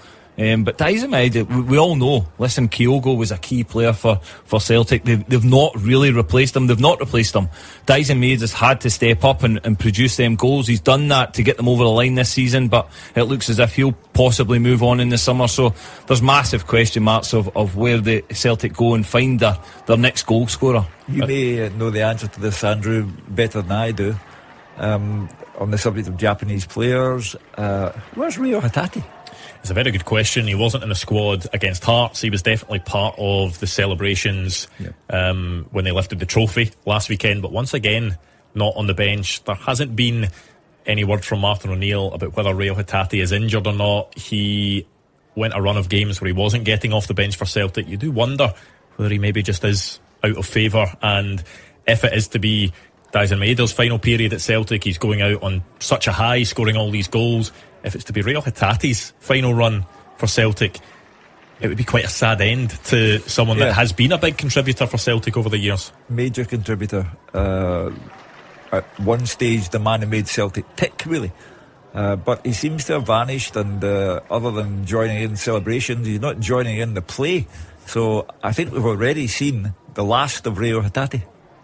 Yeah, I would agree with that. I think Hatate, over the years, he's been excellent. He's been, as Hugh says, he's made Celtic tick at times. Him and Callum McGregor playing together, and he's been a really top player for Celtic, but certainly this season went off the boil. It looks as if he's out of favour now and probably will leave the club in summer. But again, there's going to be so many changes for Celtic in the summer. It's just going to be fascinating what happens after this game. At the moment, they're all over Dunfermline. A second goal before half-time would be a big blow. I wouldn't say fatal, because they've been 2 up before, as in the semi-final, and they were still taking to extra time. Yeah, corner for Celtic again, as you say, Hugh. Just pressure on the Dunfermline defence all the time at the moment, but Dunfermline just need to hang in there. There's always this period after you concede a goal. There's always a period that team will take it. Certainly Celtic are looking for that second goal, because I think if they score the second goal, they'll feel as if the job's done. I know what you're saying, Hugh, but certainly it could end Dunfermline. Arnott Engels to take this corner, going to be right-footed and in-swinger, and a chance Celtic will have the likes of Austin Trusty, Liam Scales up, who he is their biggest threat from these situations, but it's a good header away to clear the danger to around 40 yards out from the goal. But at the moment, Dunfermline have dropped out the game as an attacking force. You know, they've had their moment when Sinisalo and Alistair Johnson get all mixed up, and it took Liam Scales to take the ball away before it crossed the line. But at the moment, the game is pretty much in Dunfermline's half of the field, Cammy. Yeah, it is. It's complete domination from Celtic. They're controlling the game. They're moving the ball fast. You can see they're wanting that second goal. They realise the importance that when Dunfermline are on the ropes a little bit, you've got to take advantage of that. So I'm pretty sure that Celtic are delighted with the way that they started. They've got that goal they needed, because as I mentioned, pre-match that the longer the game goes on, it's 0-0, the frustration starts from the fans, the players start to get frustrated on the pitch as well, but now they'll feel comfortable. Just speaking about, potentially being players' last games, I think days like today is when everybody turns into body language experts after the game, and people are trying to work out exactly, what players look as if they're saying goodbye, what players look misty-eyed, what ones look as if they're maybe saying goodbye. Celtic fans will be doing that with maybe a few of the players, and certainly they'll be doing it with Martin O'Neill as well. You never know. I remember Paul McStay lobbing his jersey into the crowd at Celtic Park, and everyone assumed that was that. Well, remember, was that Scottish Cup final that Alan McGregor got substituted off, and he got given his big moment, and then signed a new deal and came back the next season? Yeah, just incredible. You can never read too much into it. We've had Martin Boyle recently. Everyone thought he was leaving Hibs and then signs a new deal. So I think there'll be certainly all eyes will be on Martin O'Neill. I think they will soon find out whether he's going to be in charge next season or not. Whether there's anything said today or he lets anything slip in his post-match interview, I'm pretty sure that'll all depend on how this game pans out. I was at his press conference on Thursday once again, because the topic will always come up, asked about his future, and he said that yes, he spoke to Dermot Desmond in the tunnel after Celtic beat Hearts, and he spoke to Ross Desmond, his son, as well, but he said there were no talks about his future then. He said any talks of anything like that would be happening after today. So certainly from what Martin O'Neill was saying, it seemed left very open to what could happen going forward, Hugh. But you never know, he could come out today and announce what's happening. I think if Celtic win the Cup, and I won't be disrespectful to Dunfermline, I'll say if Celtic win the Cup, Martin O'Neill would probably prefer it for the players and supporters to be as one, for Martin to join in the celebrations, and tomorrow will take care of itself. However, still a match to be won here. Yeah, we are approaching the 30-minute mark at Hampden. It's Celtic 1, Dunfermline 0. That goal from Daisen Maeda, of course, who else would it have been, is the only one of the game so far at Hampden. And Celtic are in control. They had a real period of dominance there for the past 5 minutes or so, but the game just breaking up a bit slightly, which I think Dunfermline will be a bit happier about. Yeah. Poor old Yang signed a 4-year extension to his contract yesterday. He's having an absolute shocker in the first half hour. So Celtic clearly have a great deal of belief in him to give him that 4-year extension. He's been one of Celtic's main contributors this season, in double figures for goals, and probably he's been Celtic's most reliable and consistent winger all season. Yeah, he could still be a sight to behold this afternoon, but his first half hour, nothing going his way. Kieran Ngwenya took a bit of a chance there, taking the ball down, facing his own goal, but he was very calm, passed it back to Aston Oxborough. He went long, but Celtic now back on the attack, and it's James Forrest just doing that sort of shimmy of the body that you see all the time, going to the byline, but the cross is over the top of everyone, doesn't lead to a Celtic chance. But once again, that is where Dunfermline need to try and take the ball in. The ball comes out to Tashan Oakley-Booth, but Liam Scales just wraps his foot around, gets a touch on the ball, and Celtic back in possession, and it just doesn't really give the Dunfermline defence any relief, any time to just gather themselves, get back into position, because all of a sudden the ball's back in Celtic's possession and they're having to defend again. Just waves of attack, and that's what they put themselves under pressure. If you can't hold the ball up as a Dunfermline striker, then you're going to find yourself having a long afternoon defending. So it's so important when the ball goes up to hold it in. You've got to give Liam Scales credit there. He follows the striker all the way and he nicks it off him.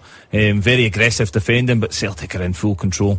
How are they, Cammy, in terms of energy levels? Because they had the playoffs to contend with as well. Yeah, they did.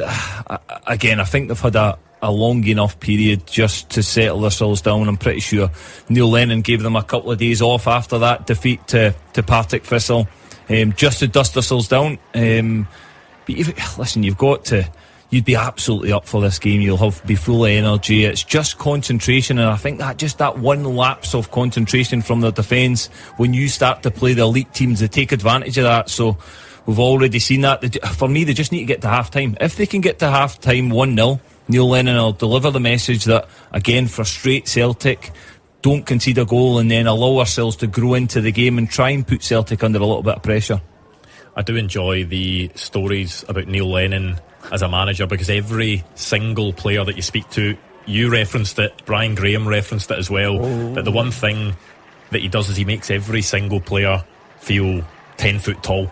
How does he do it? What's his style pre-match making that allows players to go out and think that, you know, they are so good? What does he say? Again, it's different. Sometimes he'll come up with stories, and again, it'll be previous experiences that he's had. Especially, I think he'll have certainly referenced a lot of experience that he's had in cup finals and winning trophies. Celtic are on the attack. Yeah, Celtic, a ball played from the left into the 6-yard box, but that one is cleared, and it goes all the way back to Liam Scales. Yeah, so I think he'll have referenced a lot of his experiences just to G up the players and start to paint a picture of how it feels to win a trophy. And when you start to do that and slowly integrate belief into players, they start to buy into it. So he's got a unique talent, because I think he's very, very calm when he comes in the dressing room before the match. Certainly if it doesn't go your way, he's not always so calm. But before the game, he's very, very calm and just puts assurance in you that you're a good player and you can handle this situation. So I think he'll have done that to the Dunfermline players, and to an extent they've held their own in this first 30 odd minutes of the game. As I mentioned, it's just that one lapse of concentration, and when you play at this level you will get punished. Because Oxborough's not had a save to make yet. We can't get away from it. We're 30 minutes in the game. Celtic are 1-0 up. They're in control, absolutely, but we fully expected them to have a huge amount of possession. But they've probably only had that one real big opportunity. Whereas you look and you flip it and you mentioned the Dunfermline opportunity. If that goes in, it can be a little bit of a different story. I wonder if Callum Morrison has been replaying that in his head as Aston Oxborough comes out, and he didn't want to gamble because he was right on the edge of his own box. Didn't want to gamble on it potentially being outside, so two Celtic players bearing down on him, just goes for the header. And that's that ball over the top. It's just a little played ball over the top. Oxborough does brilliant for me. He reads the situation, helps his defenders out, and as you mentioned, Andrew, you can't take that chance whether he's in the box or just outside, so he decides to header it and clears it. Excellent goalkeeping. It's been quite a couple of weeks for Aston Oxborough. He was up for media duties this week as well. I was speaking to him about having, being recalled by Motherwell, missing that crucial playoff game. You could tell he was very disappointed. Didn't want to say too much, of course, because it is his parent club that recalled him, and you can completely understand that. But when you've played such a big part for Dunfermline and then not being able to play in that playoff game and then it panning out the way that it did, it'll be a huge source of frustration for him, won't it? Yeah, it's almost feel like another cup final for him, just the magnitude of that game. It's so big, the playoff games for clubs in the Championship, so he'll have been disappointed. But one thing that he will have looked forward to is that they had this opportunity, the Scottish Cup final. Again, he missed out on such a huge game, but again he got the opportunity to come back to Dunfermline, play in this cup final, and as I mentioned before, he's going to have a big game. He's not had a lot to do so far, but what he's done so far has been good. Dunfermline, as I mentioned, just for me need to stay in. The last 10 minutes of this half's crucial for them.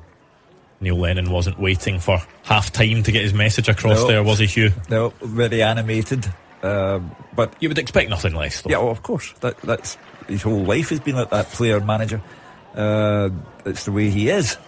But he understands, as Cammy has said, the importance of not going too down by half time, at which point, to use Mark O'Neill's expression, it's a long way back. Yeah, Celtic had a bit of a half chance there. It was a quick free kick they took down the right channel. Dalziel Brian got in behind, he played the ball.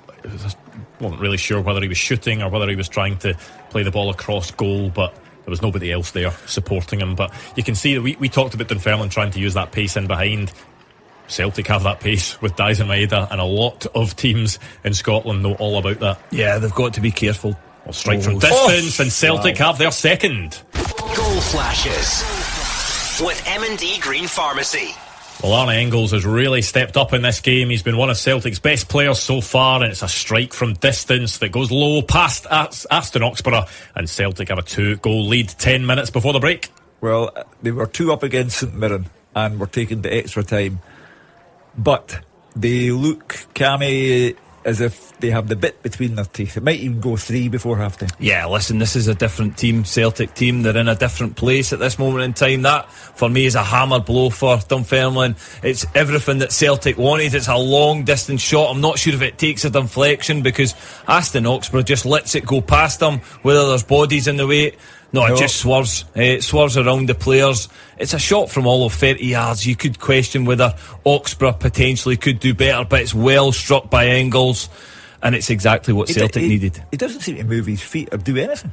No, I think there's a little bit of movement on the ball. Whether it takes him by surprise or he's unsighted by his own defenders, but potentially he could have done better. But you take nothing away from the strike. You've got to shoot to score, and Engels does that with a lot of pace in it and fires it into the back of the net. Yeah, I imagine that will be one Neil Lennon will be disappointed with, because Arne Engels was afforded so much space in that area, and when you give a player of that quality that type of space, he's always going to have himself a go. And Aston Oxborough is unsighted for a bit by one of his defenders. The ball does swerve, but I think maybe question marks over the fact that he doesn't make an attempt for it at all. He'll be disappointed. I think when he looks back at it, he'll be disappointed. Potentially he's not moved his feet, as Hugh said. That could be down to being unsighted. Well, Celtic could be in behind again here now, and this could get ugly for Dunfermline. It's Kieran Tierney who ball stuck under his feet, and his initial cross is looped up into the air, then heads into the arms of Aston Oxborough. But Dunfermline need to be careful here,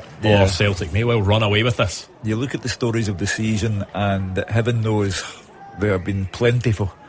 Arne Engels could have gone on a £25 million move, and Celtic turned down the deal, and everyone is thinking to themselves, they're mad. But to his eternal credit, Arne Engels kept his head down, dealt with injury on top of that, and has now come up with, it doesn't matter whether Oxborough should have moved, didn't move, whatever he did, Arne Engels has a cup final goal under his belt now. Yeah, he doesn't care about the goalkeeper situation. The ball's went in the back of the net. He's got that vital second goal, and it looks like Celtic are going to go on and do the double. And again, you can say that with confidence so far because they've been so in control of this game. Also, you referenced the St Mirren game. I don't think Celtic are in the same place. They're in a much better position. They're really confident after what happened last weekend, and yeah, I would imagine they'll go on and win this game. Yeah, I mean, Dunfermline haven't looked like scoring one goal since that Callum Morrison chance earlier on. It's not really been anywhere near the Celtic goal. For them to score one goal the way that things are going would be a surprise. For them to score two, something drastic would need to change. The problem is, if Dunfermline open up to try and go and find that goal, then it leaves so many gaps for Celtic. They've got so many good players and fast players over the top, midfield runners, all of the above.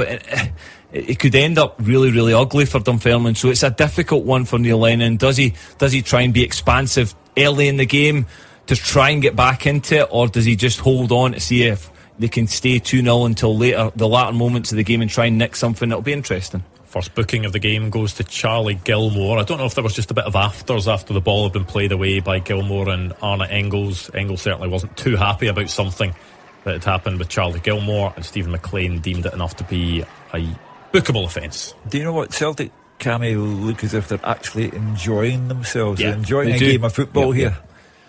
Again, they should be. The confidence should be running through their veins from last week. It was such a big moment for them, and a lot of relief as well. Listen, the amount of pressure that was on all them players, the club, the staff last week, they go into this as firm favourites off the back of such a momentous moment.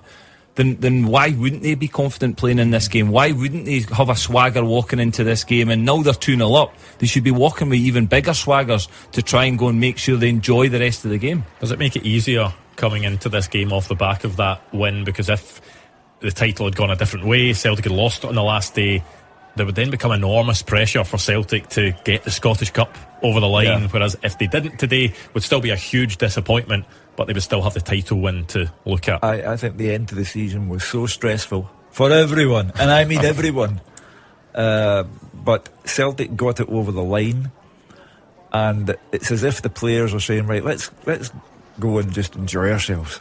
Yeah, probably the message from Martin O'Neill as well. Listen, you've done all the hard yards, you managed to claw that title back from when it potentially a lot of Celtic fans didn't believe they could do it. They've done that. They've done all the hard yards. Go and show your good footballers. Go and show the Celtic fans that you can win a game of football on merit today against a team that, yes, you're firm favourites against. Play your football, it'll win you the game, and enjoy it as well, because they've been under a huge amount of stress over the last few months, a huge amount of pressure, and that's what comes with playing with such a big football club. But they've got that job done last week, and I just think the release, you've already seen that today with the Celtic players. I'm just thinking of a great quote from the past from the late great Bertie Auld, who used to say, you train all week, then you get Saturday off to play a game of football. And that's the way Celtic look right now. Yeah, Celtic dominating possession as you'd expect and looking very comfortable on the ball, as you would be. 2-0 up in the first half of a Scottish Cup final, and just no need for Celtic to really rush anything. Now they can just take their time. Maybe the level of intensity doesn't need to be there as it was at one point in the game. I think Martin O'Neill will be wary though, because when you look back at that St Mirren game, when you drop the intensity, if you're a better team, then you allow that other team. For me, it's a leveller. Celtic Chance here for Celtic. Kieran Tierney, just a miss kick on that cross. Yang played the ball in. Kieran Tierney had the underlapping run into the box. You expected that Kieran Tierney was just going to wrap that one across the 6-yard box, or maybe pull it back to someone around the penalty spot. I don't know whether he maybe even kicked it off his own foot. Kind of looked that way. Yeah, it certainly did, and I think he maybe tried to stand it up into the box. But again, it was a good run, and it was a good little bit of play down this left-hand side. But I think the intensity is key for Celtic. They need to keep it up, because again, they've got better players on the pitch. If they do that, they'll hurt Dunfermline for the next 50 minutes of this game, and for me it'll certainly be more comfortable if they allow the intensity to drop. It just always opens the door for a set piece, a little lapse of concentration that just puts yourselves under pressure, and that's what happened in that St Mirren game. They put themselves under pressure. Pretty sure the message from Martin O'Neill is, Luke, will not repeat that. Well, we said it at 1-0 that Dunfermline needed to get into half-time without conceding. They didn't manage it, but at 2-0 the same point still stands, because at 2, nobody's expecting them to come back and win, but if it goes 3 before half-time, there's then that real concern of what the scoreline could be. Yeah, 3 signals collapse. So 2's bad enough, but 3's collapse. So they have to make sure that doesn't happen to them before half-time. Yeah, 3's damage limitation. Again, that's all that goes through your mind as player and manager at that point. You don't want to embarrass yourself in a cup final.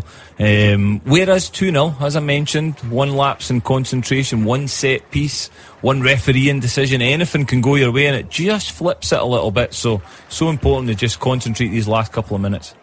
Just about to hit 44 minutes on the clock at Hampden. We'll find out shortly how much there's going to be in terms of injury time. I can't imagine there's going to be much at all. Probably a maximum of 1 minute. The game hasn't really stopped, has it?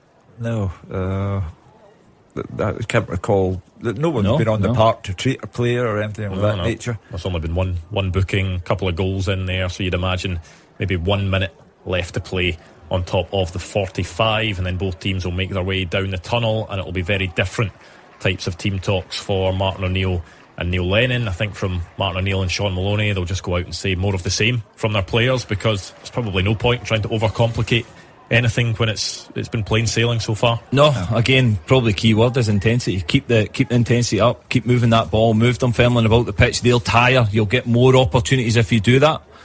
Concentration levels high, and they'll be fine in the second half. That'll be the message from Martin O'Neill, because they've got good players. It's just about keeping that intensity and concentration, not allowing that door to open for Dunfermline. And it's who you have in reserve as well. Callum Osmond, who seems to have a private deal that he only scores really, really important goals for Celtic.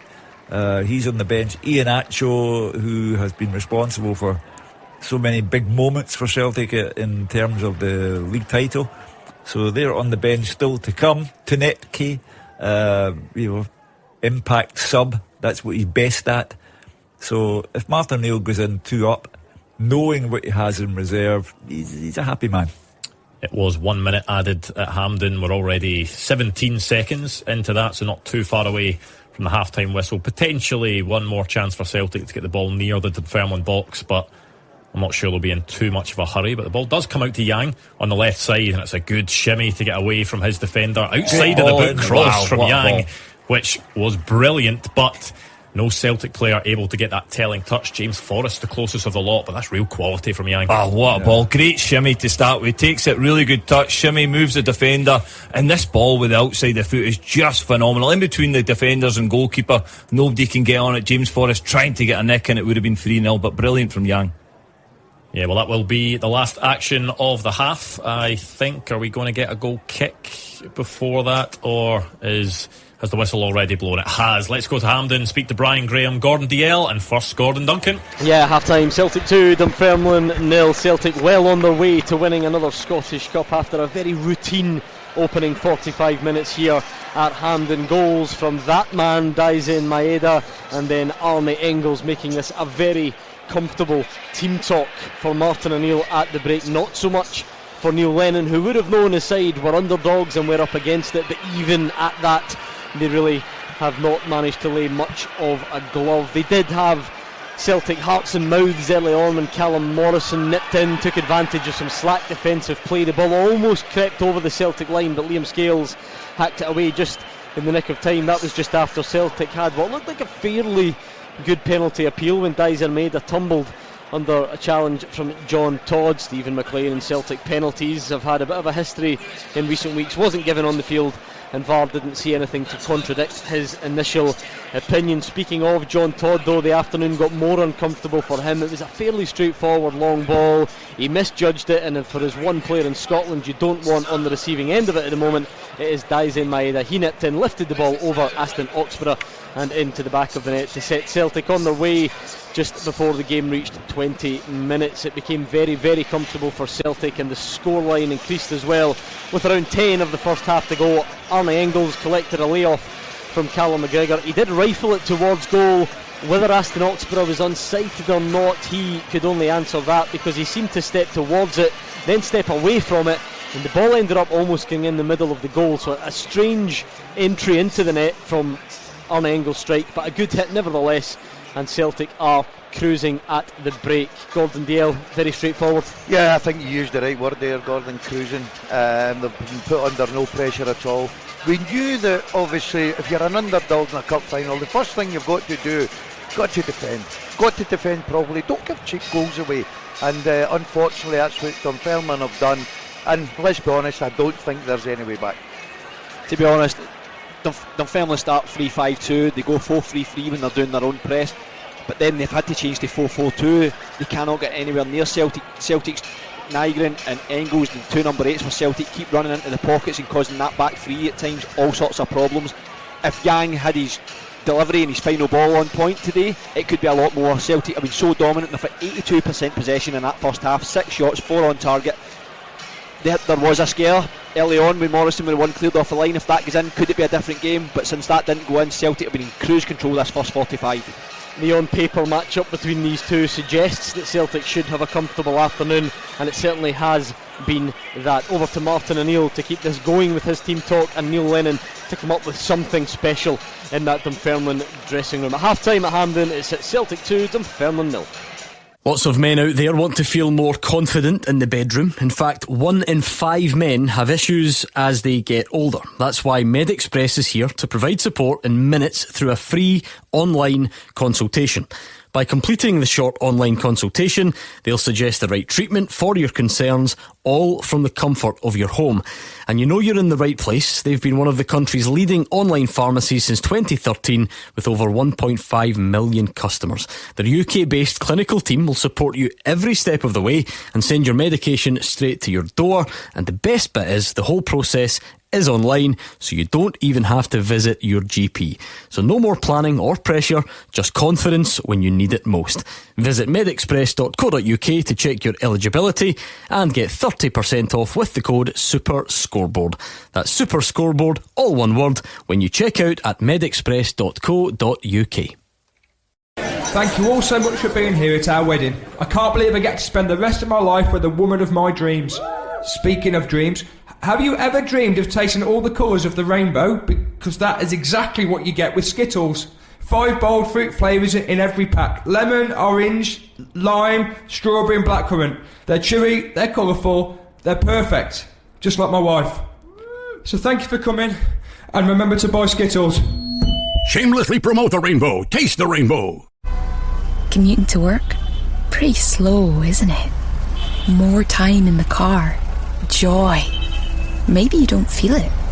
Maybe you don't drive a Lexus NX yet. But when you do, you'll see the positive of peak hour, the delight in a detour, the love of the long way. The Lexus NX plug-in hybrid. Experience amazing before you arrive.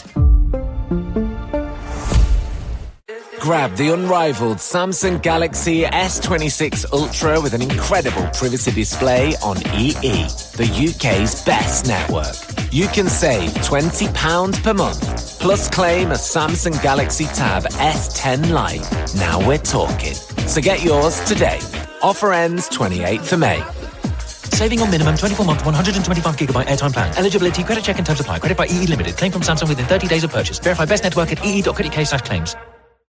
This season, I want to feel it from the start, from the whistle, from the first touch. Want to beat the odds, want to take an early lead, want to see why he costs so much money, want to shout pen before the ref is even called in, want to see the call go our way for once. I want to hear their lot go quiet, want to see them leave early, want to drop into the group chat to tell them I've seen the future, want to hear them agree, and if not I'll say, want to bet?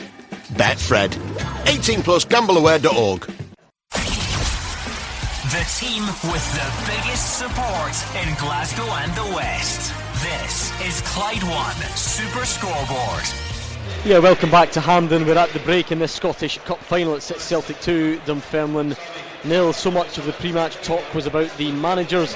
Martin O'Neill and Neil Lennon have issued a number of different team talks over their long managerial careers, but very contrasting challenges here at the interval. Gordon DL. Martin O'Neill's will be so easy, and Neil Lennon will be searching around for something that he can offer to try and change things here. Yeah, well, he's got to change things, because the way things are going, it's just a matter of time before Celtic open them up and it's 3-0 going on anything they want and to go and win the Scottish Cup, Gordon. So he knows that, but he knows that by changing things and going a little bit more direct attacking, he needs to get the ball up the pitch. They can't get out. His defence is under pressure constantly. Celtic are playing this cup final at their own pace, but if he puts on, for instance, another attacker to try and get the goal, we know what's going to happen. Celtic are just going to cut them home. It's a massive decision for him, and you're right, Martin O'Neill probably will be just in that dressing room saying same again and enjoying a cup of tea. I mean, Brian, you don't want to be patronising to Dunfermline, but although we built the case for them before the game with all the top flight teams they've knocked out and so on, it always remained a possibility that when you are a team mid-table in the Championship and you come up against Celtic, if they are anything close to their level and you're a little bit below yours, you get a bit of a mismatch, and that's pretty much what we've witnessed in the first 45. I think they're just getting Celtic at the wrong time. I think they would probably have hoped this cup final was earlier in the season when Celtic won, they going through that wee tricky period, but they've just won 7 in the bounce. They've come into this game off the back of last weekend when they won the Premiership. They're in top form today. Everybody looks like they want the ball. They're very comfortable. By the way, Liam Scales gets him out of jail, because Morrison with Johnston, Morrison gets his foot to it, it's rolling, trickling, he's just not enough pace in the ball, and Liam Scales just get there and no more. If Liam Scales takes a wee half yard and just thinks, right, Johnston's got that under control, Morrison sneaks in. That was so close to going 1-0 for Dunfermline, but after that chance, it's been so cruise control for Celtic in this first half. And we spoke about the inexperienced Gordon in the Dunfermline team and how that can maybe work two ways. You've got to feel for young John Todd with a ball over the top.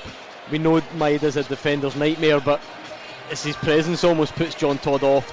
Sticks a leg up, misses it, and the ball ends up in the back of the net. Yeah, maybe that's the case, Gordon, but from up here you're looking and you're thinking, right, I think Neil Lennon would have drummed it into his defenders and his goalkeeper. Look, we can't be slack at the back, because this guy just shuts you down. He'll put you under pressure. For me, just put your foot through it or do something. I do think he tried to almost, he just misses it, doesn't he? It's just, you can't gift it, and then when it lands to Maeda, now we've seen Maeda sometimes when he's got too much time to think, he seems to mess up, but he was calm, cool, collective, and the goalkeeper's in no man's land, and it's the easiest goal Maeda will score, especially in a cup final. And I said it earlier, Gordon, The belief goes out you as a team, as the underdogs. The belief goes out you, and it showed this afternoon. So it's a big job for Neil Lennon just now. Could be over-analysing this, Brian, but again we spoke about the youthful nature of the Dunfermline team. Didn't really see anyone going off for Andrew Todd. Any sort of words of encouragement? Is that a big deal? You don't expect someone at that stage in a cup final to go and give him the proverbial leaving arm around the shoulder? Potentially, but it's been a really tough 45 minutes for the young man. And by the way, it's a great learning curve, because there's been other examples where Dalziel Brian is not just looking to go in behind, he's dropping in short, he's dragging Todd, and he's leaving that gap for the two midfielders, as I spoke about earlier, and Engels and Nygren to get into that space in behind him. So it's a real learning curve. Oxborough is probably that experience behind him. He probably was speaking to him to try and help him through that first half, but it was a real tough first half for him. Neil Lennon will have a word with the boys in the changing room second half, but it's going to be an uphill battle for them second half, that's for sure. Yeah, I agree with Brian. I think it's just a case of how many for Celtic today. Yeah, absolutely. Well, let's see what does happen. Are there going to be any changes at the break? We'll find out very soon. And the second 45 minutes here at Hampden in the Scottish Cup final is coming up next. Scottish football's league leader. This is Clyde One Super Scoreboard. Well, what about this? Neil Lennon has made 3 changes. Kearney, Rudden and Kane on, Oakley, Booth, Morrison and John Todd all off. So Dunfermline 2-0 down to Celtic in the Scottish Cup final. The goals from Dyson Maeda and Arna Engels, and Neil Lennon has decided it's time for drastic change. Cammy Bell and Hugh Keevins. Well, we were talking earlier about what does Neil say in the dressing room, and Cammy was telling us that he's not the greatest loser in the world. I think he's gone in and said, do you know what? Celtic were 2 up in St Mirren and it went to extra time, and you're better than St Mirren. So he's not giving up on 2-0. He's telling them that they're better than St Mirren and they can go and do what St Mirren did and take this to extra time. Well, we are underway for the second half.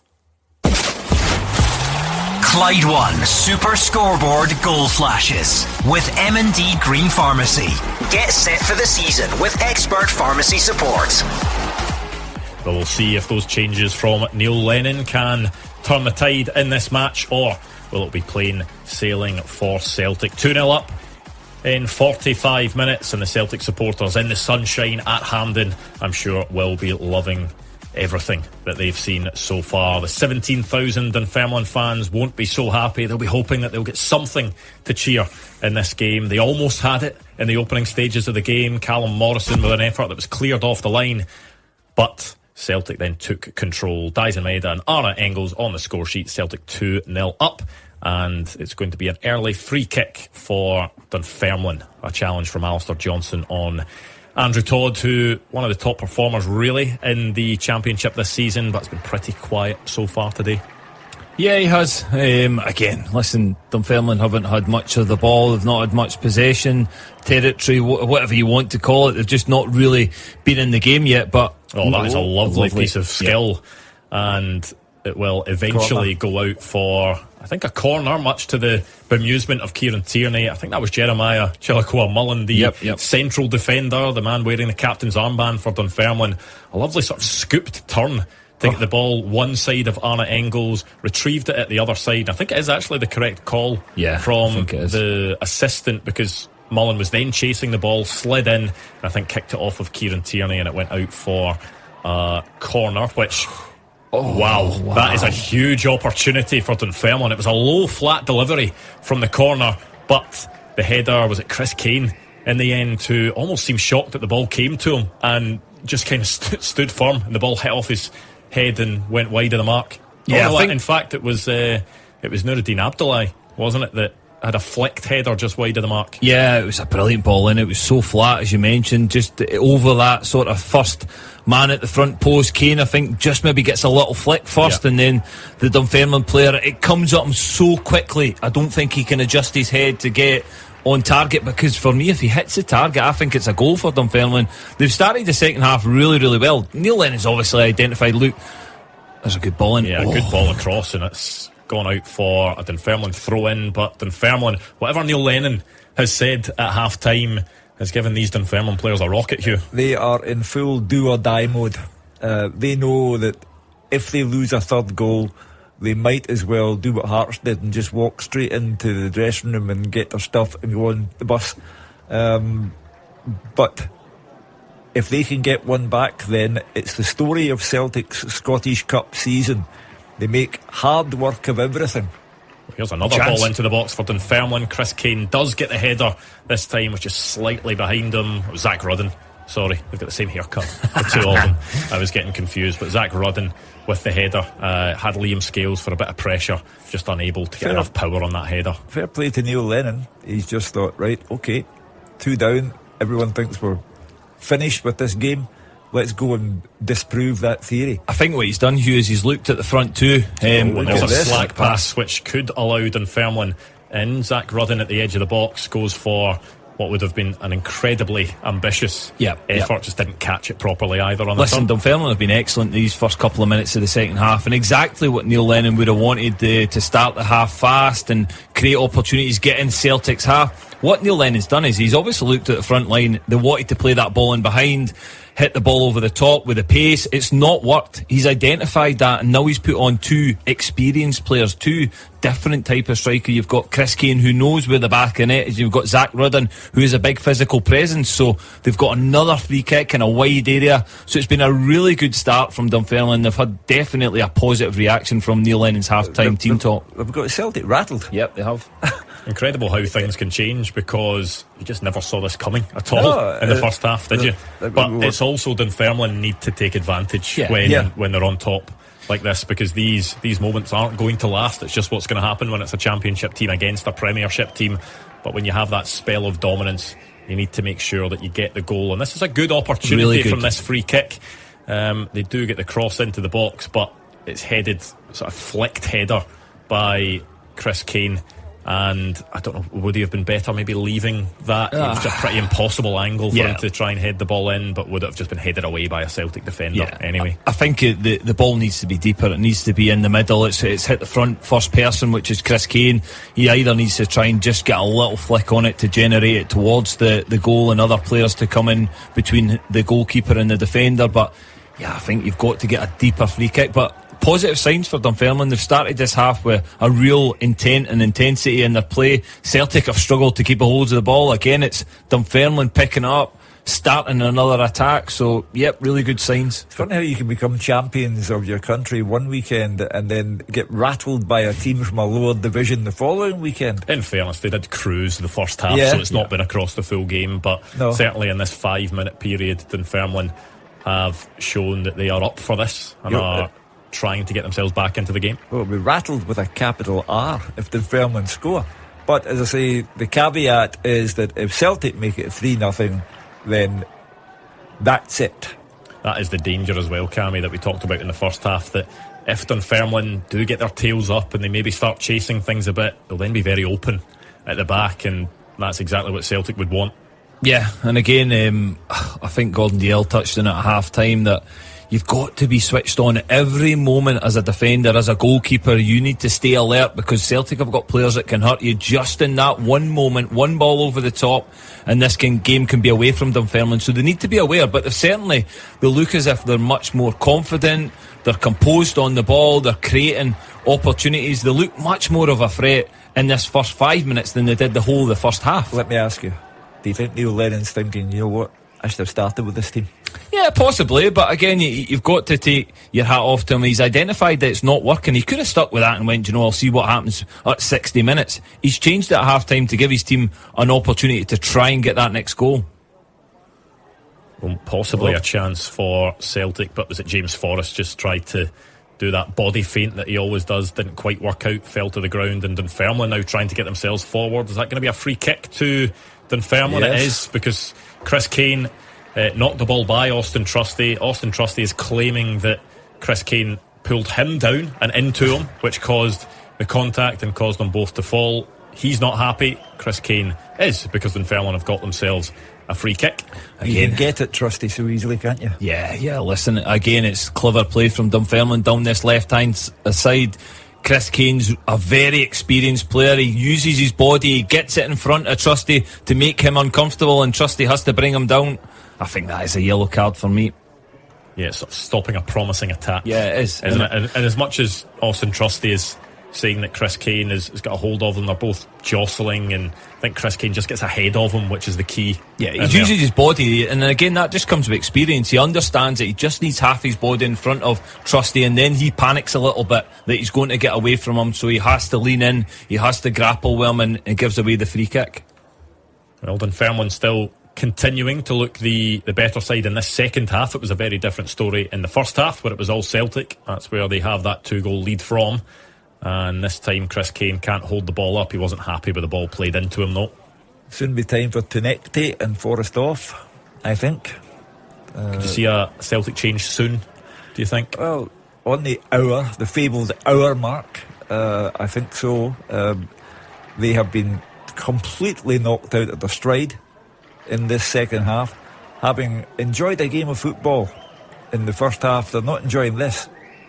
And I think it requires change to pose a few fresh questions of Dunfermline, because Dunfermline have come out and, what are we, 10 minutes into the second half, and Dunfermline have dominated all of those minutes. They've been good on the ball in the second half, but off the ball they've been really good, Dunfermline, because their press is working. We saw it earlier on that Celtic tried to play out from the back. They ended up pressing them into a corner where Alistair Johnson just had to shell the ball long. And once again, Celtic now just passing the ball around the back four, attempting to somehow get the ball out, and this time it goes short to Yang. He's got pressure behind him, ends up winning a throw-in deep into their own half. I mentioned it before, it's really, really good from Dunfermline, but if Celtic can break that press, then that's where the real danger is for Dunfermline, because they're all going all out, they're pushing forward and they're trying to man mark in Celtic's half. But if they break that press, you know you've got Dalziel Brian to hit in channels who can run them and hold the ball up and create a threat at the top end of the pitch. But yeah, listen, I think it's been a really good tactic from Neil Lennon. If the players manage to execute it works effectively for them. I think if they change their shape as well, potentially, Dunfermline looks as if they've gone to a back four, maybe, in this second half with John Todd going off, but they've still got that threat up top of now Zach Rudden and Chris Kane, who both came off the bench. I think for Celtic, they just need to get the ball back. Cal McGregor move the ball about and again stay calm, because they've been in this situation, we mentioned it before. St Mirren was very, very similar, very comfortable in that first half, and then all of a sudden it flipped, and it was really uncomfortable for Celtic. I think if that game had went another 10 minutes, we know who would have put our money on to probably get the next goal. So they just need to be calm in this situation. We talked about some Celtic players, maybe their last game for the club. I'm not sure many Dunfermline fans will thank me for this, but Jeremiah Chilikoa Mullen, who anytime I've seen him has been very impressive, whether that's been for Dunfermline or for Scotland under 21s. I think he's got over 20 under 21 caps, but just a quick defender. He's very good on the ball, as we saw out on the right when he was doing that scoop turn past Arne Engels. There were suggestions that Stephen Robinson at Aberdeen went to watch him a few weeks ago, but then he turned out he wasn't actually even playing in that game, so it was a wasted journey. I'm not sure he'll be short of suitors this summer. Yeah, it's chance as for the Celtic. Ball comes into the box, Aston Oxborough gets low and gathers as Dalziel Brian was looming. Do you know, someone come onto the screen there and I thought, I've forgotten he was playing. Nygren. He hasn't done anything. I mean, it's not uncommon for Benjamin Nygren to go through a game and not impact it massively until he does, if you get me. Because he can go through a game and you don't see much of him, but all of a sudden, 21 goals in all competitions for Celtic this season. So he's the type of player that even if he's not contributing over the 90 minutes, sort of loath to take him off as a manager, because if anyone is capable of producing that moment and getting a goal, it's either going to be Dalziel Brian in the form that he's in, or Benjamin Nygren for what he's shown across the season. Certainly for a long period when Dalziel Brian wasn't scoring, Nygren was the one you needed to keep on the pitch, because they didn't have anybody else that would score for them. I think since Maeda's started to find his shooting boots again, it's taken a little bit of pressure off him. But you're right, listen, Nygren for me doesn't affect the game enough. I think he's a good player. Listen, you can't argue with his goal tally, absolutely not. He's been phenomenal on that front, but certainly as a top midfield player, you expect to see him more involved in games. He's not. Iheanacho coming on. Yeah, Kelechi Iheanacho will come on, and it's going to be James Forrest to go off, so that'll see Dalziel Brian go into a wider area and Kelechi Iheanacho, who has been good for a goal, good for a big moment when he's come off the bench for Celtic. He's been claiming he's fit all these weeks. Martin O'Neill wasn't as convinced that he was match fit, but one thing, he does provide that quality in front of goal. Some dispute over whether he'll be at Celtic next season or not, Iheanacho, but there's no doubt you can see why he's been at the top of the game in the English Premier League. Terrific touch and vision and all the rest of it, that just lacks fitness. But if you're looking for a third goal, he might be your man. Nuruddin Abdullahi comes off, Alphonse Amadi comes on for Dunfermline. So a change in midfield for them, a change in the final third for Celtic. Where do you lie on the Kelechi Iheanacho debate? Because I think when he initially signed, was he signed on a year contract with the option of a year? Was that what it was? So I think Celtic do hold the option of keeping him for another year, but it maybe comes down to who the manager is, how they see him fit in the squad. Does it come down to whether Daizen Maeda stays or not? Because maybe it's one less spot in those forward areas to fill if you're then looking to maybe bring in a top number 9 to occupy and play every single week. Yeah, listen, Iheanacho for me last week was part of the difference in why they won the title. When he came on at half time, I thought he was brilliant, held the ball up well, had that chance where he hit the post, but he was so influential in that second half, and he has been when he's played for Celtic. He's always had an influence in the game. Again, Martin O'Neill speaks about his fitness. I don't think we're talking about injury fitness. I think we're talking about, is he fit to play 90 minutes? Is he match fit? And I think that's where Martin O'Neill's saying he's not. Iheanacho's of a different opinion that he is. But again, ultimately, there'll be stats out there from sports science and everything that'll tell you whether he's fit enough. And it's only a manager that can make that decision. So it's Martin O'Neill's decision that he doesn't play Iheanacho from the start. But for me, he's a quality player. I think it's one that Celtic at the moment, they've not got a huge amount of players in the building that are going to guarantee you goals. I think he gets you goals if you can get him fit, and I firmly believe you can get any player fit. I really do. I think it's whether you can get them on board, get their mind settled. Good ball in. Good ball, floating ball towards the Celtic goal that Voyami Sinisalo didn't really know whether to stick or twist there, did he? Because it was never going to float and land in the goal, but it was going into a bit of an awkward area. He just decides to claw it away instead of trying to catch it. It was good play from Dunfermline again down the left hand side, and they just sort of chip ball, as you mentioned. I think Sinisalo maybe misjudges it a little bit. I think when he first goes up, he thinks, I'm going to claim this, and catches it, realises it's going away from him, but as you mentioned, Andrew, going into a dangerous position, so he just claws it into an area that's much safer than where it was going to land. So, but another positive sign for Dunfermline. Celtic obviously signed Kelechi Iheanacho, I was going to say so late in the summer window. It was after the window had shut, but you know, if they're in control of his pre-season, then that'll be a huge thing for him. If they can, you know, if they feel he can get fit and they can keep a watchful eye over him as Dunfermline, things looked to open up for them for a second, but carelessness on Celtic's part. They've gone a bit scruffy. Yeah, the ball is crossed to the back post. Zach Rudden heads it down towards the edge of the box. The pass wasn't quite what I think Kieran and Gwenya would have wanted, and Robbie Fraser will now have a chance down the left. It's Charlie Gilmore and Amadi with the strike, and it's just wide of the Celtic goal. Dunfermline have been threatening pretty much most of this second half, and that one flashes just wide of Voyami Sinisalo's goal. Well, they are knocking on the door, and Celtic have given Oxborough absolutely nothing to do in the second half. Celtic are riding their luck from a position of absolute domination. They are trying to repel Dunfermline and stop them getting a goal back, and at the moment you would favour a Dunfermline goal before a third for Celtic. Yeah, again, it's good play. Robbie Fraser does really well, checks inside as you mentioned. Gilmore gets it and then delivers it towards the centre of the pitch, and he's 20 yards out.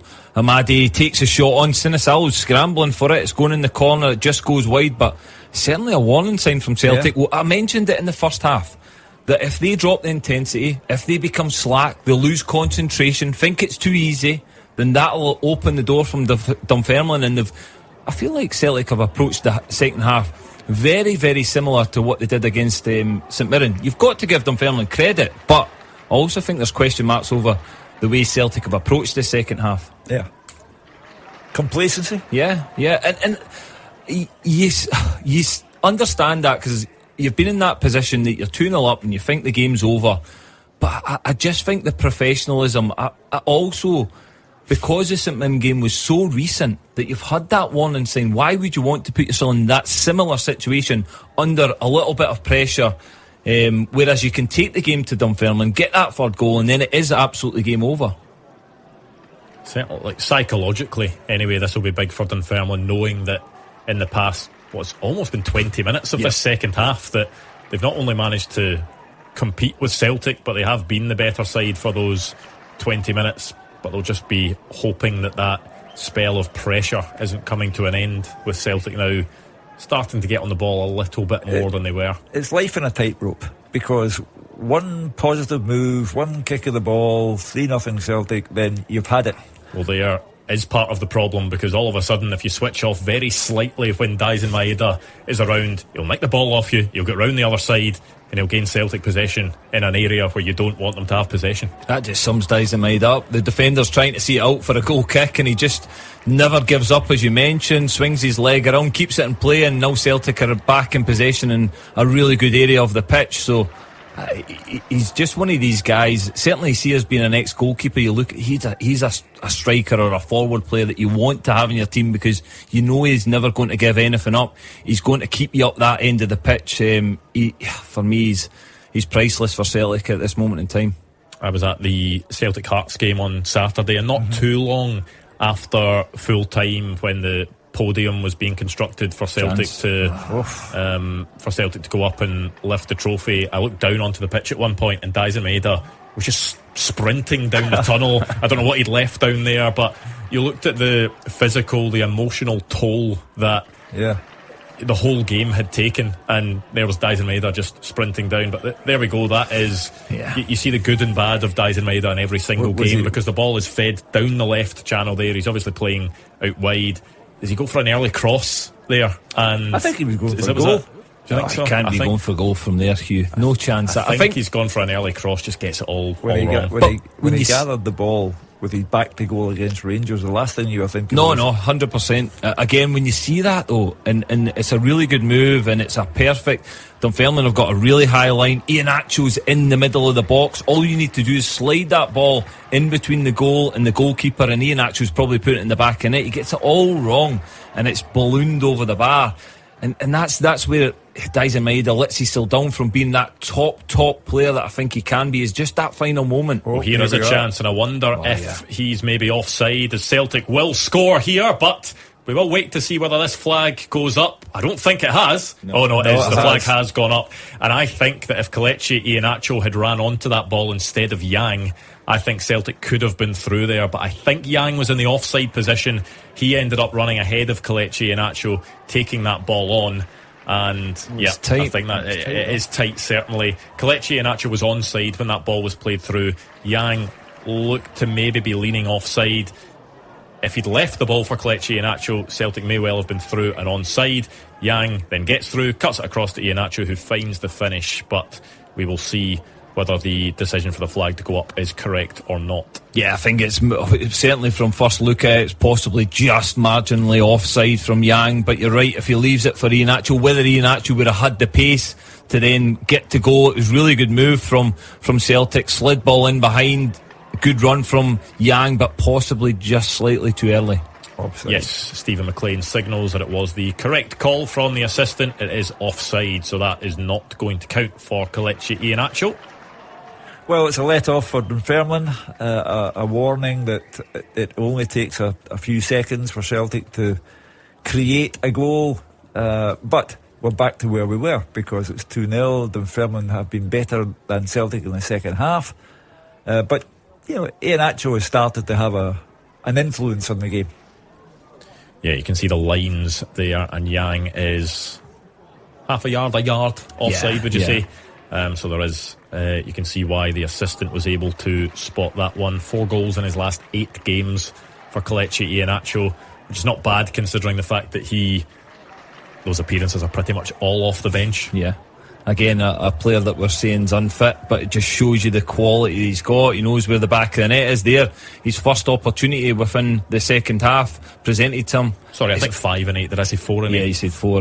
But again, simple finish. You make sure it goes in the back of the net. But I just think if you can get him fit, you're right what you mentioned. If Celtic get a full pre-season and work with him behind the scenes, and he's committed to getting fit, he can be a top player for me. He can be a top goal scorer as well. Again, I think everyone thinks he's older than he is, Kelechi Iheanacho. He's still in his 20s. I mean, he's in the final year of his 20s, but he's still only 29.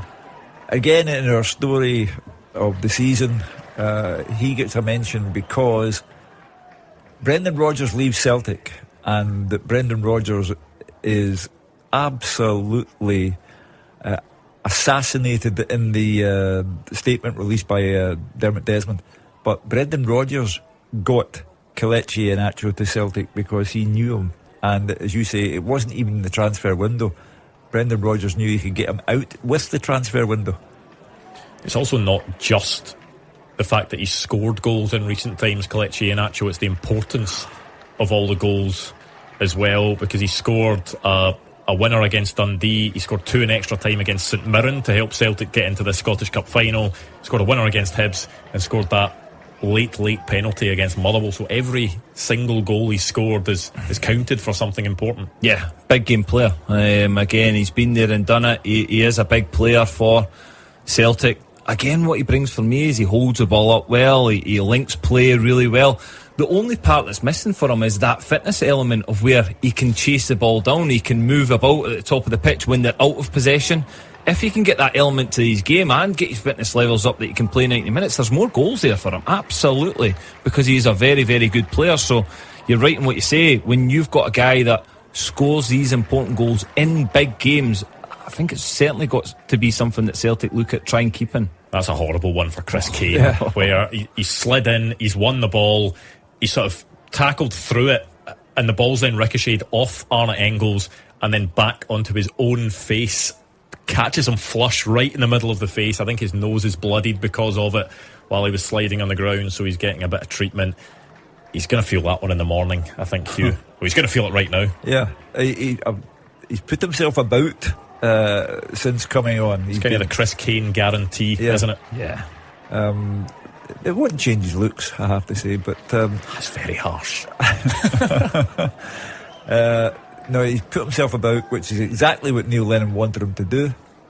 But the clock is starting to tick down on Dunfermline. They would need to score pretty soon to call this final into doubt. Yeah, I feel like it has been a pretty quick half. 70 minutes on the clock. There's an outside of the boot cross from, was that Arne Engels that time? Or maybe Benjamin Nygren possibly. But not coming off. Aston Oxborough is able to gather. And the second half has settled down. Dunfermline had that spell of pressure early on after Neil Lennon had made those changes, but they've just not managed to capitalise and take advantage of that good spell that they had. They've been far better in this second half, far better. They've moved the ball. They look as if they're playing with a bit of confidence and belief. And I know people say, it's easy to play when you're 2-0 down, but I certainly think they've approached the second half better. The front two have got them up the pitch more with Rudden and Kane. But the game's starting to open up a little bit, and this is the danger. Celtic can hit them on a counter-attack, because Celtic just need that one goal that'll just settle them down, and then it's absolutely game over. It's a big ask even at 2-0, but certainly 3-0 it'll be an easy road in for Celtic if they can get that goal. The Dunfermline players, if the score stays the same, will certainly feel a lot better about things. I mean, it's still going to hurt massively that they've lost this game, Hugh, if it goes on to be that way. But the fact that they managed to come out in the second half and they've managed to compete with Celtic to this point, there will be an element of pride to the performance that they've put out in the second half, although there is a chance for Celtic. They've got to the byline and Dunfermline will be able to clear. Although I say all that, Neil Lennon did make reference to the fact on Thursday that he doesn't want to be a valiant loser. No, well, they've competed. They've made it a proper cup final. So there's no black mark against their name. They're a team from a lower division. This is a respectable margin of defeat if this is how it ends. So we've had a proper cup final, and we wait to see who gets the next goal, because that tells all. Celtic stepping things up now. Kelechi Iheanacho gets by a couple of Dunfermline players, and that is brilliant from Kelechi Iheanacho. Goal flashes with M&D Green Pharmacy. Well, we said he provides that bit of quality in the final third, and what about those for quick feet? Because he had a couple of defenders sliding in on him. He was only about 8 yards from goal initially, jinks past a couple, gets past the goalkeeper, and then slides it into an empty net. Brendan Rodgers' legacy. The man Celtic didn't want as manager has left behind a player he knew could do a job for the club, and that's a cup final goal, Cammy. Yeah, that's the difference. That's the quality that you're talking about at the top end of the pitch.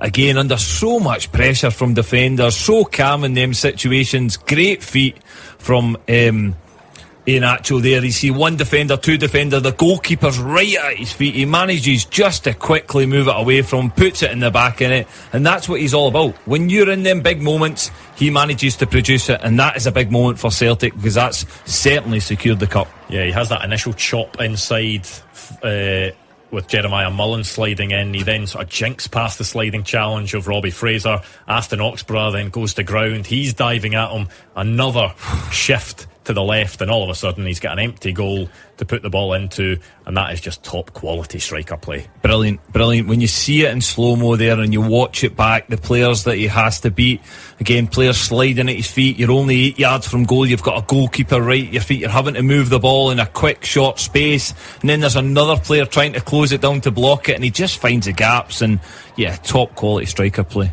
A 9th goal of the season for Kelechi Iheanacho for Celtic, and that one comes in the Scottish Cup final, and that will be the goal that wraps things up, because Dunfermline had a good start to that second half. It was going to be a long shot for them to get back into it, but that will end any possibility surely with a 3-0 scoreline. A couple of changes for Celtic. Alex Oxlade-Chamberlain on for Benjamin Nygren, and Sebastian Tinekti comes on for Yang. Not seen much of Alex Oxlade-Chamberlain in recent weeks, have we? No. Again, in terms of the league title, Alex Oxlade-Chamberlain got the goal that saved Celtic one night against Livingston, turned a 1-1 draw into a 2-1 win for Celtic, and then he scored the only goal of the game against St Mirren. Therefore, he was accountable for 6 league points, and he played his part in the winning of the title. Again, clearly not fit. Stellar career, but now a career in its twilight years.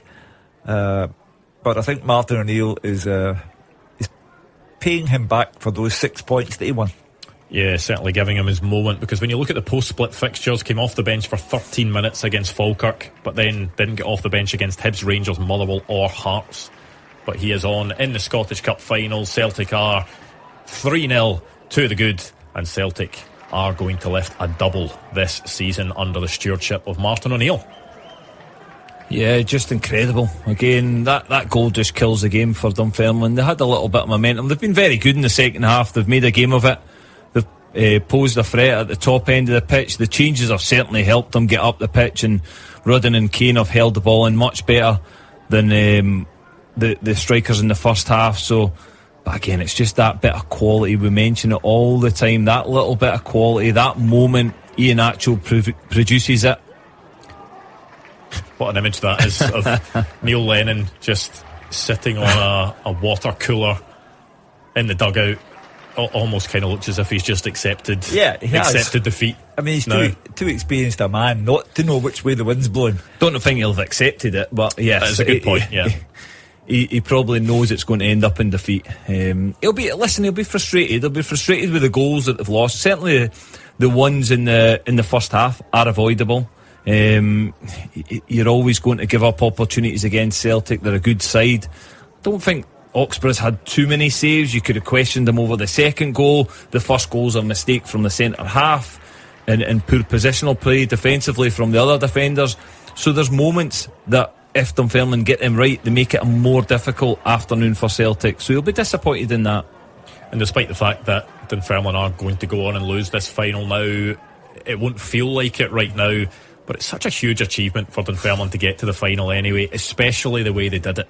3 Premiership teams knocked out in the process. They more than earned their place in this Scottish Cup final. and it's going to hurt the Dunfermline fans. But when you speak to Neil Lennon, he speaks like a man who thinks that this is only the start for Dunfermline. He's gone in, the owners are very ambitious, and he said that he could see himself winning trophies with Dunfermline. He admitted that this cup final came a bit earlier than he thought it would, but he says that is something that he is dreaming about and he is thinking about. Dunfermline are a big club. We've seen, some of the names that have been there in the past. They have ambitions of being a Premiership club, but Scottish Cup final today just a step too far. Yeah, and against the best team in the country at the moment. They won the title at the top division, so you're facing the best team, the best of everyone in Scotland at the moment, so it was always going to be a tough task. But listen, Dunfermline are a massive club. Neil Lennon will be dreaming to get them into the top flight. That's where they want to be as a club. They'll be delighted that they're in the cup final. They've worked ever so hard and they fully deserve to be there. They've beat some very, very good teams on the way. They've not had an easy ride of it. But again, you look at the finances that this will bring into Dunfermline. It'll offer them an opportunity to maybe go for the championship next year. And it's an occasion they'll learn from as well. If they can keep a hold of Neil Lennon as a manager, I think they've got every chance of getting promoted in the near future. Well, Andy Todd makes way. That is going to be the change Neil Lennon makes, and Josh Cooper is going to make his way on. So Andy Todd, not the afternoon he would have been hoping for, but that brings a close to what has been a very successful season for him at Dunfermline. Yeah, I mean, Celtic could beat anyone 3-0 in the final if they set their mind to it. So well, Dunfermline have a chance here, and they get themselves a goal. Goal flashes with M&D Green Pharmacy. That may be the quickest goal by a substitute in a Scottish Cup final ever, because he's just off the bench and he scored with his first touch. That is incredible. Yeah, just incredible. And again, it's game on. It gives them a lifeline right late on this game. It's a really good ball in behind. I think it's either Zach Rudden or Chris Kane. I think it might be Rudden that played it in initially. And then, we're just seeing that he is onside. Cooper, he's at the back post. The initial shot's blocked from a Celtic defender. Falls to Cooper at the back post and he just slots away. And listen, they probably deserve that. They've been good the second half. They've posed a threat. They've never gave up. And they've got themselves a goal. The dream wouldn't be for it to happen at 3-0 down. But Josh Cooper, knowing that he was going to be on the bench in the Scottish Cup final, couldn't have dreamt a better start than running onto the pitch and 20 seconds later scoring with his first touch. It'll be a memory he'll have for the rest of his life. I'm not sure it's going to mean much for Dunfermline. They'll push, they'll try and close that deficit, but what a moment that is for him, and just an incredible moment in general to score that early after coming off the bench. I was reading about him this morning. Went to school with Luke McCowan, so both Greenock boys. I feel as if it's the consolation prize for Dunfermline. I mean, if Celtic were to blow the final now from this position, then the embarrassment would be profound. But it's good for him. Memory for life. But I was going to say earlier on when Ian Atcham made it 3-0, Celtic can beat anyone 3-0. So Dunfermline don't need to think that they've embarrassed themselves in any way today. They've contributed to the cup final. Now they've got a goal in the cup final. So Neil Lennon and the players can walk off with their heads held high. Not a sight that Scotland fans would want to see. Kieran Tierney limping off there. Doesn't look too serious. I think it's more of an impact injury. Just looked as if a boot was sort of scraped down his Achilles, didn't it? And his boot has come off and he's now made his way off the pitch. Not sure if Celtic will make a change. Looks as if he may just come back on once he gets his boot on. Kieran Tierney, well, that was a strange moment because he hadn't officially been allowed back onto the pitch when Austin Trusty passed the ball to him, so he just left it to go out. He was standing off the pitch, so he couldn't actually go and get the ball. So bizarre moment. But listen, hopefully he's fine. It looks as if he is back on the pitch and he's going to be okay, because that's the big news, that he's okay for Scotland going to the World Cup. But I feel as if Dunfermline really do deserve that goal the second half. They've been good in possession. They've played the ball forward. They've tried to create opportunities. And listen, it's great for a young guy like Cooper to get a goal and have a memory for the rest of his life that he scored in the Scottish Cup final. You surprised Martin O'Neill didn't say, well, bring Kieran off, he's got a World Cup, and bring Sirachi on? Bit of energy. Think if Celtic used all their substitution windows, or have they not? Who have they brought on? Kelechi and Acho. They brought on Tinekti and Oxlade-Chamberlain. They probably could use another substitution window, but who knows? Maybe Martin O'Neill just wants Kieran Tierney to be on the pitch for the final few minutes. But we did see the impact that Marcelo Sirachi had against Hearts. I think he's a real good player, Sirachi. Celtic careless again. Yeah, Dunfermline getting themselves forward. Josh Cooper involved this time, has got himself a goal, and now trying to get Dunfermline into that Celtic box as they work it out to the right. And if they did manage to get a goal now, panic station, it really would throw a spanner in the works in the final few minutes. They do get a ball into the box, which is brought down, it's clipped back in, headed away. Celtic going to have to do a bit of defending here, and Dunfermline will just keep at them, keep trying to win the ball, and it's flicked over by Chris Kane towards Zach Rudden. Dunfermline certainly aren't finished here as the ball is fired across the 6-yard box, but it's a sliding challenge of Liam Scales, goes out for a corner, and you could see the Dunfermline fans behind the goal. They were all off their seats. They're maybe starting to believe that something could be possible, because if they manage to get a goal in the next couple of minutes, the pressure will be on. Oh, absolutely. And again, it gives you that belief. When you get a goal, you believe you're good enough to get another one. So, listen, they've got 10 minutes left of this game. It would be a massive ask. But, again, a header just over the bar from that corner. But, again, they've got to believe they can go and score, make a game of this, make it closer in the scoreline. That's what Neil Lennon will ask, is go all the way right to 90 plus 5, whatever it is shown on the board after 90 minutes. And I think they've been excellent in the second half. Whether Neil Lennon will look at it and think, yes, I know you mentioned it, Hugh, that I got my team selection wrong. Hindsight's a wonderful thing, but certainly Chris Kane and Zach Rudden have brought a different element to Dunfermline's attack. I see Callum McGregor's geeing up the players there as if to say, come on, don't think this is over. I think Tierney's off now. Yeah, Martin O'Neill has listened to you. Kieran Tierney, his afternoon is over, gives the applause to the Celtic supporters, and he'll make way, and it's going to be Marcelo Sirachi that comes on. He was one of the heroes of that game against Hearts, was so vital in the build-up to Daisen Maeda's goal to make it 2-1 and help Celtic clinch the title, so he'll get his moment in the Scottish Cup final. And there is a Dunfermline player down, so play is stopped for the moment. Chris Kane, who has been in the wars so far, had a ball smashed into his face off a ricochet from close range at one point, and he's now down with some sort of foot injury. Neil Lennon just trying to get the instructions across to his players in the final moments of these games, of this game, trying to throw everything at it. Yeah, and I think that's what he'll do. Neil Lennon will go for that next goal, of course he will. He's nothing to lose, everything to gain. But it's certainly been very competitive this second half, made it uncomfortable for Celtic at moments, and they've got their goal, which is a reward for all that hard work. Well, Chris Kane has got a long run to do off the pitch. He's gone for treatment.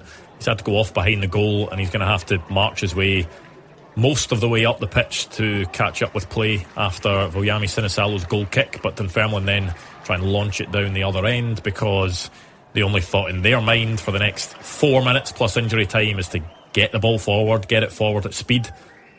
And Celtic just need to make sure that there's no funny business for them in the final moments of this game. There is a ball over the top towards Kelechi and Acho, but Aston Oxborough is out and gathering.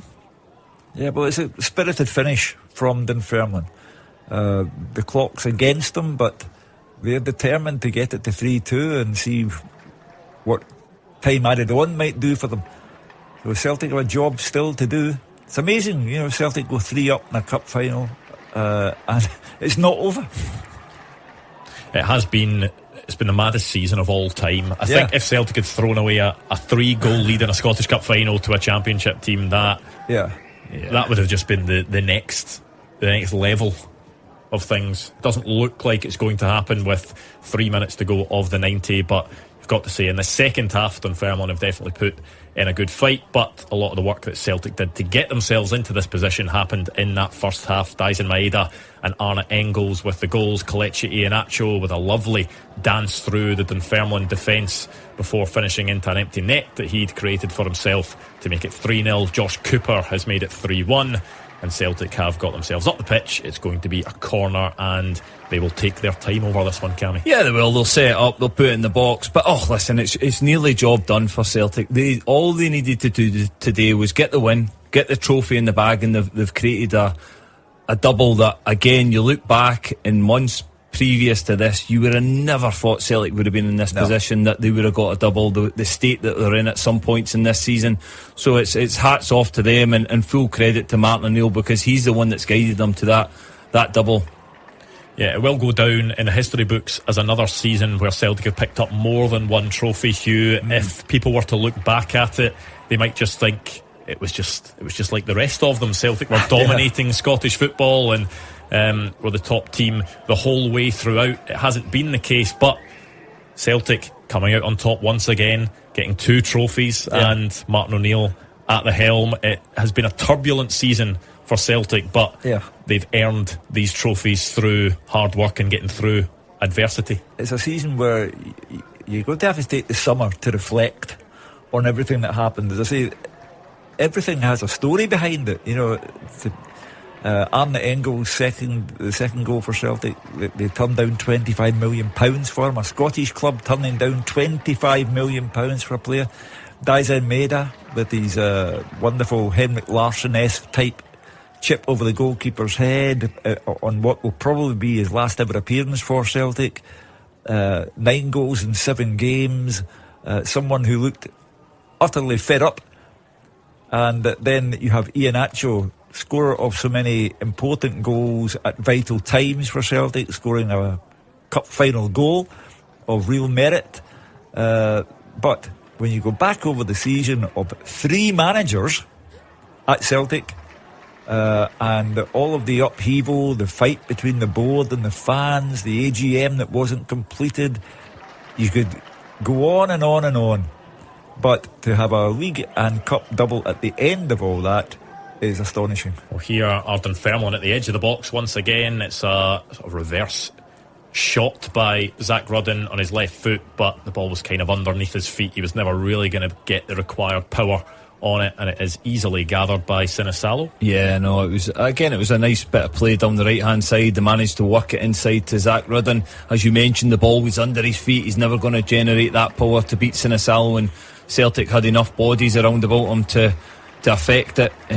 But listen, you've got to give Dunfermline credit, because again, they could have came out the second half, they could have crumbled. They went 3-0 down, they could have crumbled from that point as well. They never gave up. They're still not giving up at this moment, but certainly it's going to be Celtic's day.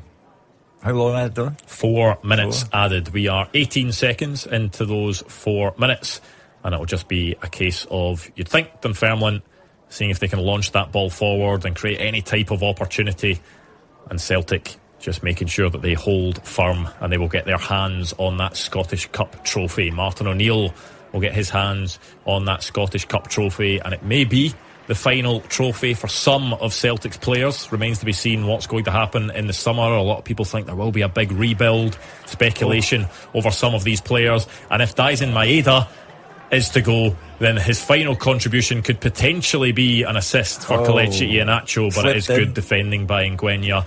But that is the 91st minute of the game. There is a square pass played, and Dalziel Maeda is sprinting to slide to intercept the ball and then play the pass through to Kelechi Iheanacho, and it just kind of sums up Dalziel Maeda as a player, because right to the very last he is putting in effort. Never for gives the team up to make sure that they get this over the line. I wonder how he handles that 11-hour flight from Scotland back to Japan.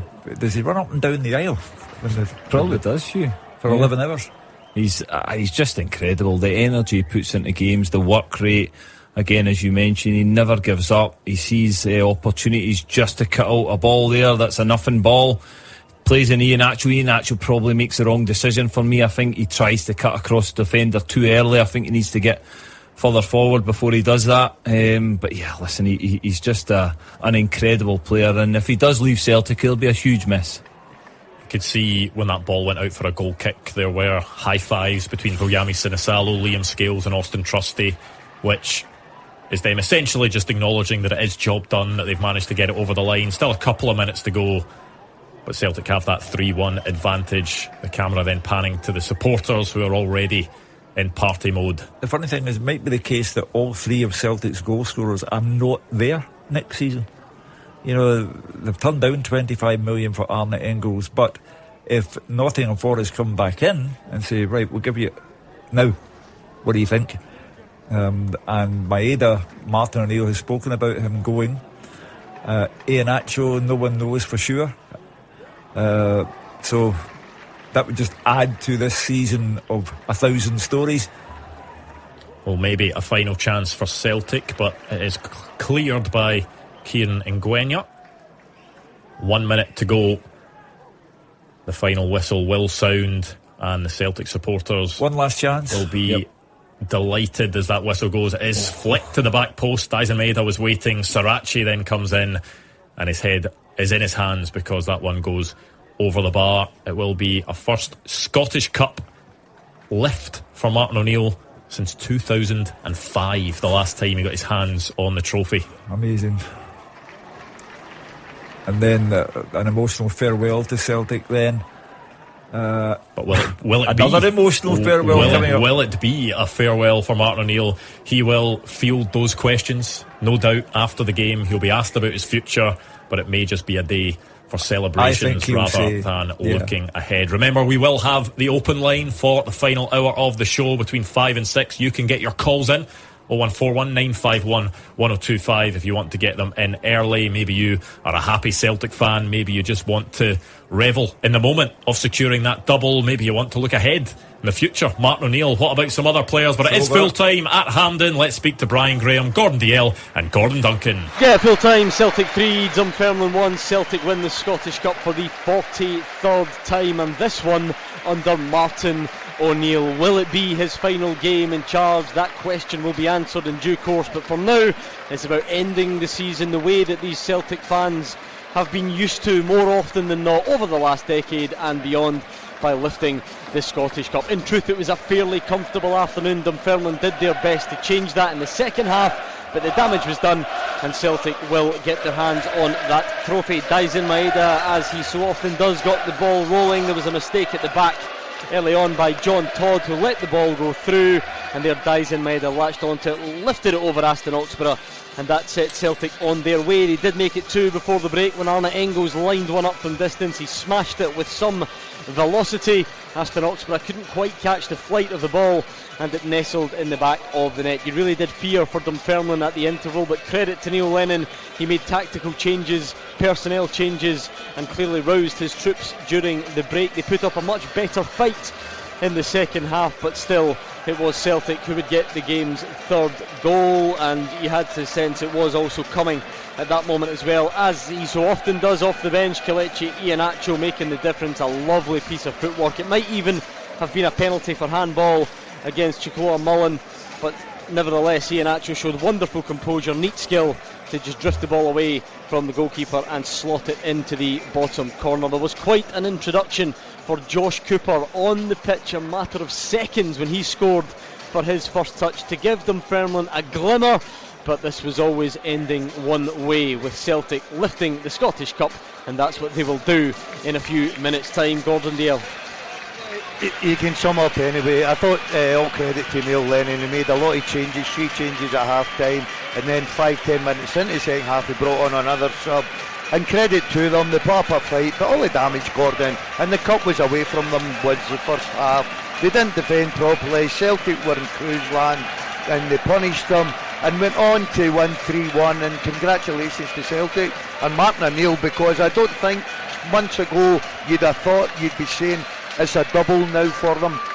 So they've been absolutely brilliant, and they'll celebrate well into tonight, and then all the questions will be asked over the weekend. Will Martin O'Neill stay on, or will there be a new manager coming into the building? Great afternoon here at Hampden.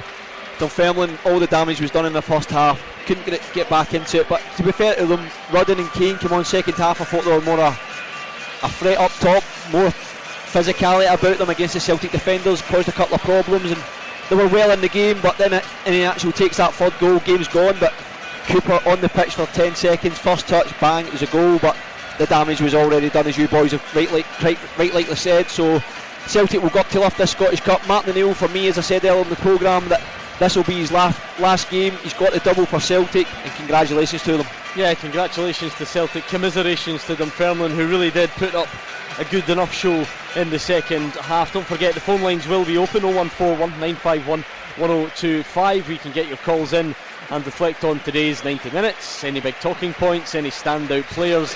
I suspect there will be a lot about the bigger picture as well and where Celtic go from here. So get those calls in. We'll take you through all the trophy lift and medal presentations and all the ceremony that goes along with Scottish Cup final day. For fans of a certain age, Scottish Cup final day tends to end with Celtic winning the trophy. They had their wobble last year. I've had one or two over the years, but normal service as far as these fans are concerned has resumed at Hampden this afternoon. Get the phones in, we'll speak to you and see Callum McGregor lift that trophy next. The Clyde One Super Scoreboard podcast was brought to you by White and Mackay. A calm head amongst the chaos. 18 plus. Keep the heat and always drink responsibly. Thank you all so much for being here at our wedding. I can't believe I get to spend the rest of my life with the woman of my dreams. Speaking of dreams, have you ever dreamed of tasting all the colours of the rainbow? Because that is exactly what you get with Skittles.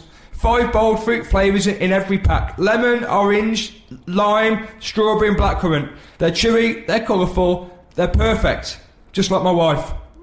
So thank you for coming, and remember to buy Skittles. Shamelessly promote the rainbow. Taste the rainbow. Tombola presents a winner every second. There are so many winners on Tombola. My friend Carol won a tenner doing squat thrusts at Pilates. My auntie Steve won £15.20 on the commuter train from Brighton. You could be one of over 100,000 players winning every day on Tombola. Tombola, more games, more fun, more chances to win. Play now. To verify, add verification at tombola.com. 18 plus, gambleaware.org. Terms apply. Thank you all so much for being here at our wedding. I can't believe I get to spend the rest of my life with the woman of my dreams. Speaking of dreams, have you ever dreamed of tasting all the colours of the rainbow? Because that is exactly what you get with Skittles. 5 bold fruit flavours in every pack. Lemon, orange, lime, strawberry and blackcurrant. They're chewy, they're colourful, they're perfect. Just like my wife. So thank you for coming, and remember to buy Skittles. Shamelessly promote the rainbow. Taste the rainbow. With Betfred, when you bet £10, you get £50 in free bets. So, want to back your new striker to score the first goal? Your midfield maestro to get the assist? Want to say there'll be a header? Want to see their striker caught offside? He was born offside. Want to predict the final score? Or both teams to score? Want to get involved for 90 minutes? Want to nick it in extra time? Want to bet £10 and get £50 in free bets? Want to bet? Betfred. New online customers only. 5 £10 free bets. T's and C's and exclusions apply. 18 plus. Gambleaware.org.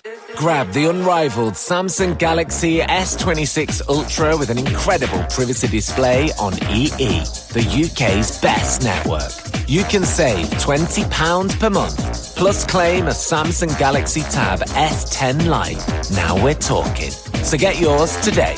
Offer ends 28th of May. Saving on minimum 24-month 125GB airtime plan. Eligibility, credit check and terms apply. Credit by EE Limited. Claim from Samsung within 30 days of purchase. Verify best network at ee.co.uk/claims. How does it feel to face the storm head on? Go beyond the map. Drive into the extreme. Or win a Ford Explorer. Test drive one before the end of May and you could win one. Now how would that feel? Search Win a Ford Explorer. Ready, set, Ford. T's and C's apply. 25 plus only. See Ford.co.uk for details. The Clyde One Super Scoreboard podcast with White and Mackay. Full of half-formed and loudly voiced opinions. It's like your local pub on Clyde One. Smoothly does it. It's Clyde One Super Scoreboard's open line. 0141 951 1025.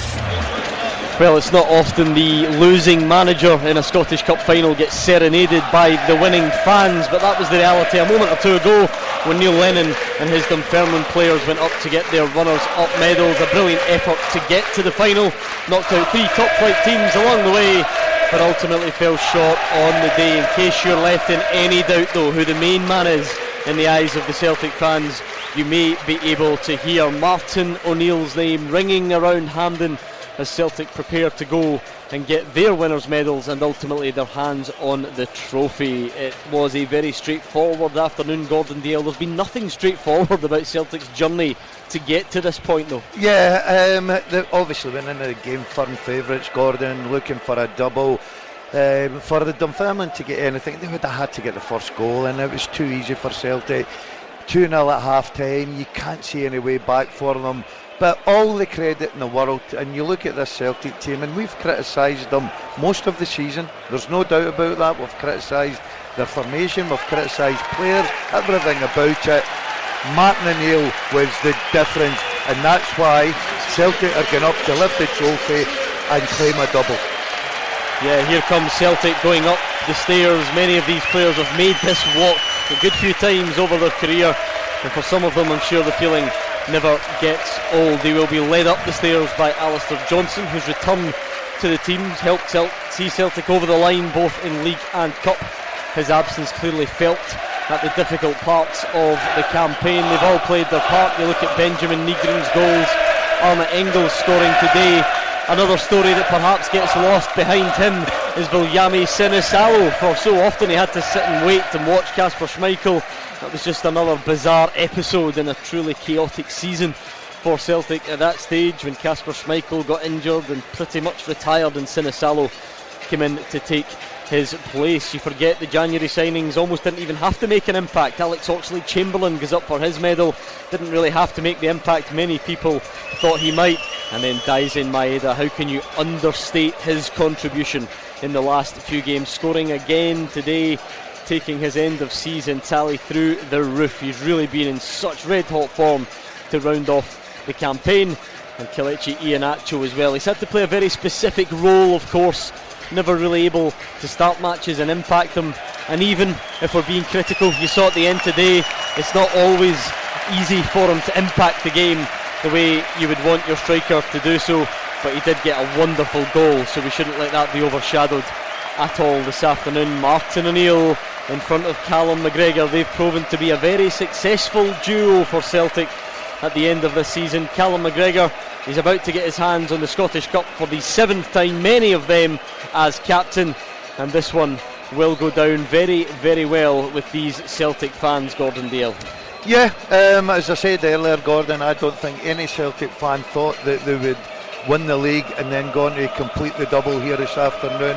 Obviously, they're playing against a championship team. I said about Martin O'Neill, but Martin O'Neill can only do so much. You've got to give Celtic players a bit of credit, because we had written them off. We didn't fancy them at all. They were in a bad place. Their recruitment come in for so much criticism, but they've got over the line. 12 months ago it was tears for Callum McGregor in the Scottish Cup final. Well, it is cheers this afternoon as he raises that famous old trophy into the Glasgow sky, and the fireworks matching the explosive mood amongst the Celtic fans. The full staff on there on the podium as well, soaking in the moment, showing the team effort. Even some of the injured players that Celtic really could have been doing with this season, like Cameron Carter-Vickers, and who knows, this might be the end of the road for many of them. Reo Hatate, suited and booted, so often a key part on days like this. Surplus to requirements today, but soaking up the moment nevertheless. And as you said, Hugh Keevins, earlier on, it's not necessarily been easy at times for Celtic this season, but in the end up, it's a pretty familiar feeling for these Celtic fans. Yep, and they are delighted, but it will go down in history as one of the most remarkable seasons that Celtic since 1888 have ever negotiated. 3 managers, all manner of disruption on and off the park, but order brought to the club by Martin O'Neill. But for Martin O'Neill, this would not have happened. There was a sequence of games. Motherwell absolutely took Celtic to school at Fir Park. Rangers then beat Celtic 3-1 at Celtic Park. And the start to 2026 looked calamitous. And then the decision was taken to get rid of Wilfred Nancy and bring Martin O'Neill back for a second time until the end of the season. And the reason why those players are on the podium just now, and the reason why they also have league winners' medals at home, it's Martin O'Neill.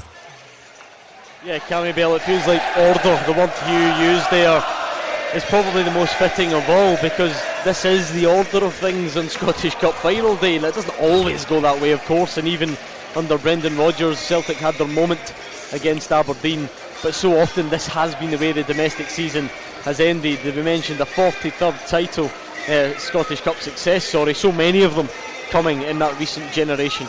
Yeah, but again, you look back at this season, Hugh mentioned it there, that you look back 3 months ago, there was huge doubts in the Celtic fans that they could do this, they could win a title, they could win a Scottish Cup, because there was so much turmoil happening at the club. Hugh's right, listen, Martin O'Neill needs to take a huge amount of credit for this. The players, I give credit to a lot of the players last week, they handled the pressure, they got the job done. For me, Martin O'Neill's brought an element of calm back to the club. When he walked in the door, there was a lot of outside noise, there's a lot of disruption between the fans and the board, and players not happy at the club. Everything was going wrong. Martin O'Neill just brought an element of calm, and what he did was started to bring belief into the club and belief into the players, belief into the fans again, and he's absolutely delivered. The players have delivered today. All the pressure was on them. They've got the job done, and they've got another trophy. Yeah, I mean, Gordon Dalziel, the bigger questions will be asked in the coming hours and days and weeks for Martin O'Neill and so on, but if it's the end, then it ends on a high, and if not, he's breathed an optimism into these Celtic fans ahead of next season, which again you wouldn't have thought would have been the case not so long ago. Yeah, if it's in for Martin O'Neill, what a fantastic way to go out, Gordon, with a domestic double. But it'll be interesting to see over the coming days, and I think it's important for Celtic. It's got to be over the coming days. This can't now drag on, because as much as they celebrate tonight winning the double, and worthy so, there's a big rebuilding job to be done. There's a lot of work to be done, not just on, behind the scenes as well. You've seen it this season, the recruitment was really, really bad. There was a split between the supporters, a split in the board. All of a sudden Martin O'Neill had to come in and take all that on board and put everything together. He's achieved that, Gordon, he's achieved that. So Celtic, if they're really going to get their work done, has to be within days now. Is Martin O'Neill staying on as a manager? Is he staying on in any capacity? Are there a new manager already lined up? These are answers that the Celtic fans want. I think it needs to come out very early. Monday morning, Celtic as a football club have been, this is quite harsh, they've been lucky this season because they've got away with it, and the way they've dropped points over the course of the season, the turmoil with the managers. Credit to Martin O'Neill, as we've already said, but for Celtic to go and win the double, they lost a cup final as well. They've been in both cup finals, they've won the league, and we're standing here today saying it's been a bad season for them. Look at these Celtic fans today at Hampden, they're ready to party. They've won again, they're over the moon, but from the outside looking in, there's a lot of work to be done going forward over the summer. Well, maybe those conversations can wait even half an hour or so. Let the Celtic players and fans enjoy their success at Hampden. 01419511025, and Chris is on the line. How would you sum that up, Chris?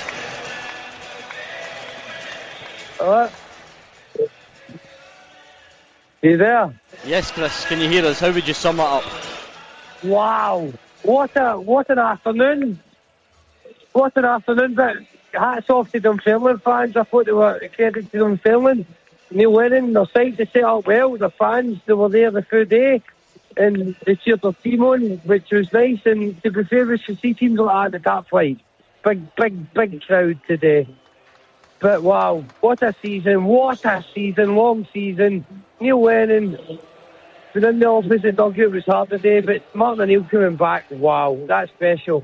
And I think he'll be here next year. I don't think Celtic's get good managers in the outlets. I think Martin O'Neill will be here next season. Did you ever think this season would end this way, Chris, a couple of months ago? I really didn't. No, to end it on a double.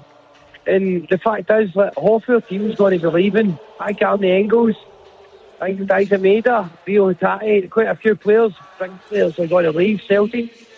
So this is the end of a revolution, maybe the Japanese revolution at Celtic. And wow, but double, Martin O'Neill at the start of the season, nobody would have put the money on that. But ending it with a double, this is magical. In response to Chris's wow, of course, it has the wow factor.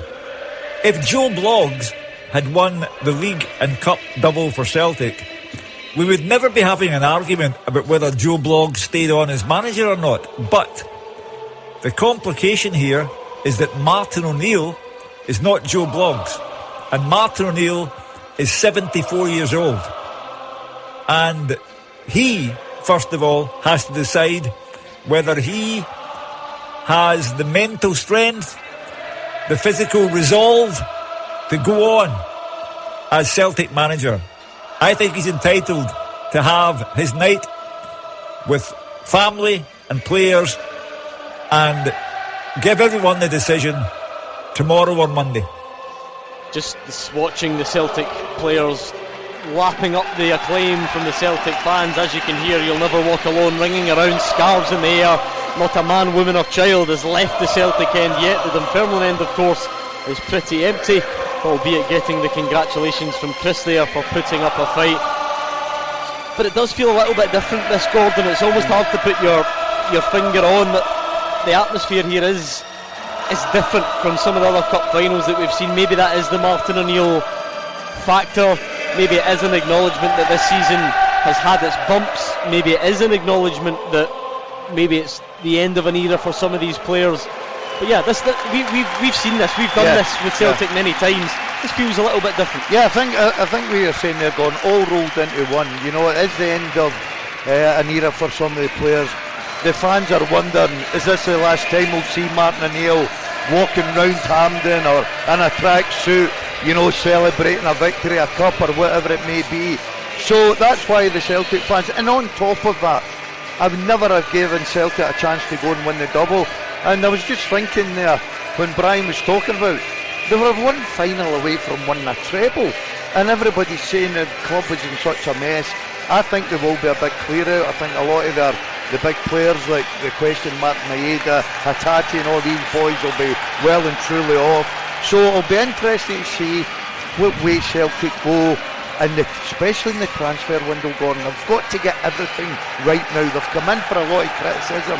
They've got away with it because Martin O'Neill's deflected everything, all the negative stuff away from the supporter by producing it on the pitch.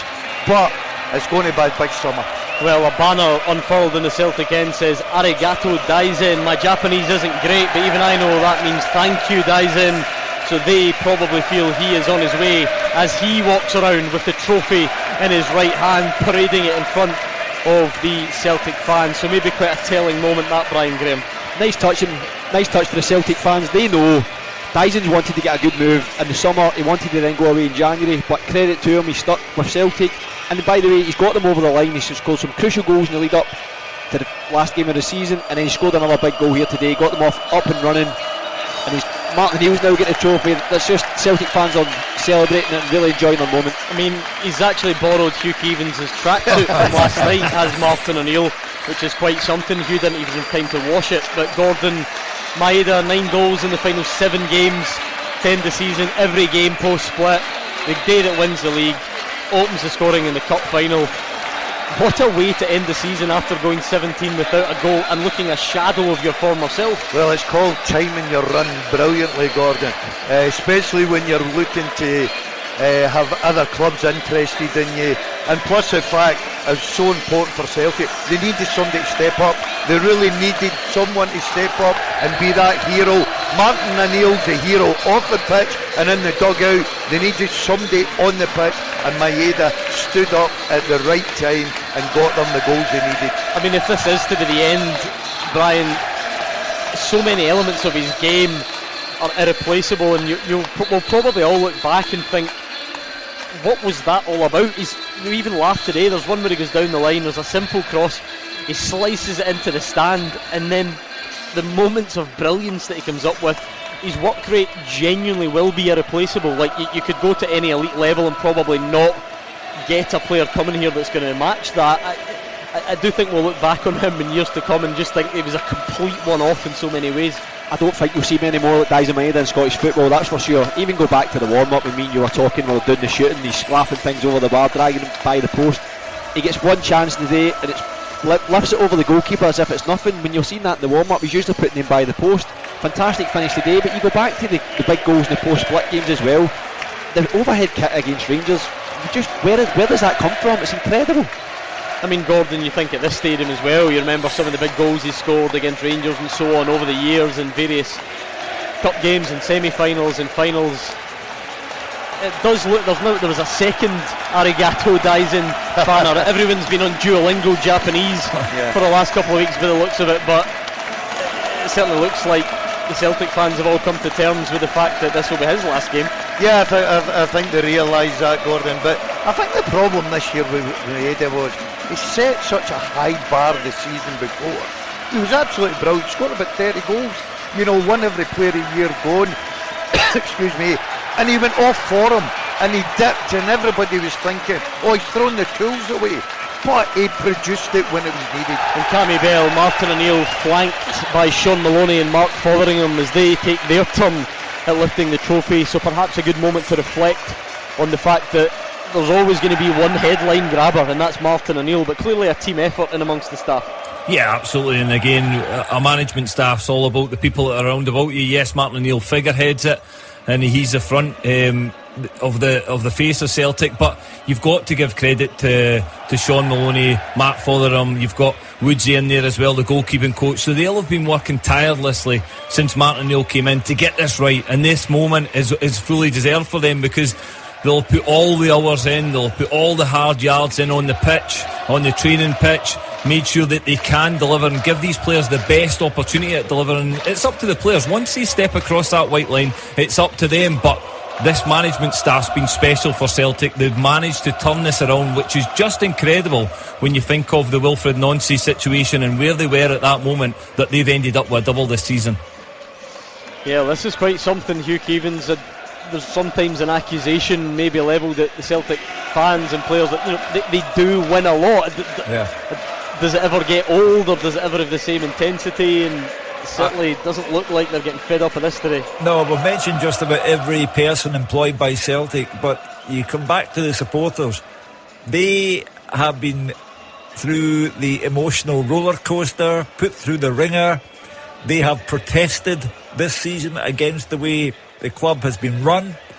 They have made their feelings known on and off the park, and today that's why they get behind Martin O'Neill so much, because they know that no one else could have done this. No one else could have brought Celtic to this moment.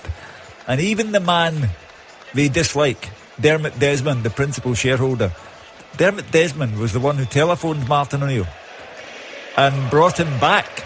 And it's just as well that Martin O'Neill was of a mind to say to Dermot Desmond, OK, I'll come back a second time, although you really shouldn't have let me go the first time. But the supporters, this is their day as well, because they have been in a state of high anxiety, at times driven to despair, but now they can celebrate a league and cup double. Stephen's on the line, 01419511025. What did you make of that, Stephen? Hello. Stephen, we've got you loud and clear. What did you make of that? Oh, brilliant. Absolutely brilliant. Right, but listen, right. Do you remember I was on your show about 7 weeks ago and I told you Celtic were going to win the league? You're all laughing and joking. Who's laughing and joking now? I don't remember it, Stephen, to be honest. I'll take your word for it. No, you probably only. It's just Gordon, aye. We're all here. It wasn't you that done the show that night, Gordon. It was somebody else. It the boy's name, right? Right, see, that's why I don't remember it. But you always had faith then. You always had faith this season would end well. 7 weeks ago, right, I said Celtic's going to win the league. I told you why. Because we've got that never say die attitude that we had with hands. We go, right? Somebody probably remember it. But anyway, right, I think Martin O'Neill's going to stay. And the reason I think he's going to stay is because they gave Yang a new contract. I think it was Friday, right?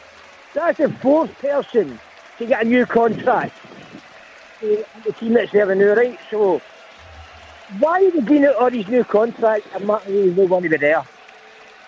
Because I take the point, Hugh, up to a point, but I mean, look, McCowan as an example, Liam Scales, their contracts were a good few weeks ago, so that if that theory's right, then that would mean that we knew way back then that Martin O'Neill was going to be the next manager, and I'm not sure that is the case. Now, the point that Brian Graham has been making all afternoon long is that the football club has to go on. There's no break for the summer and say we'll have a think about it in July.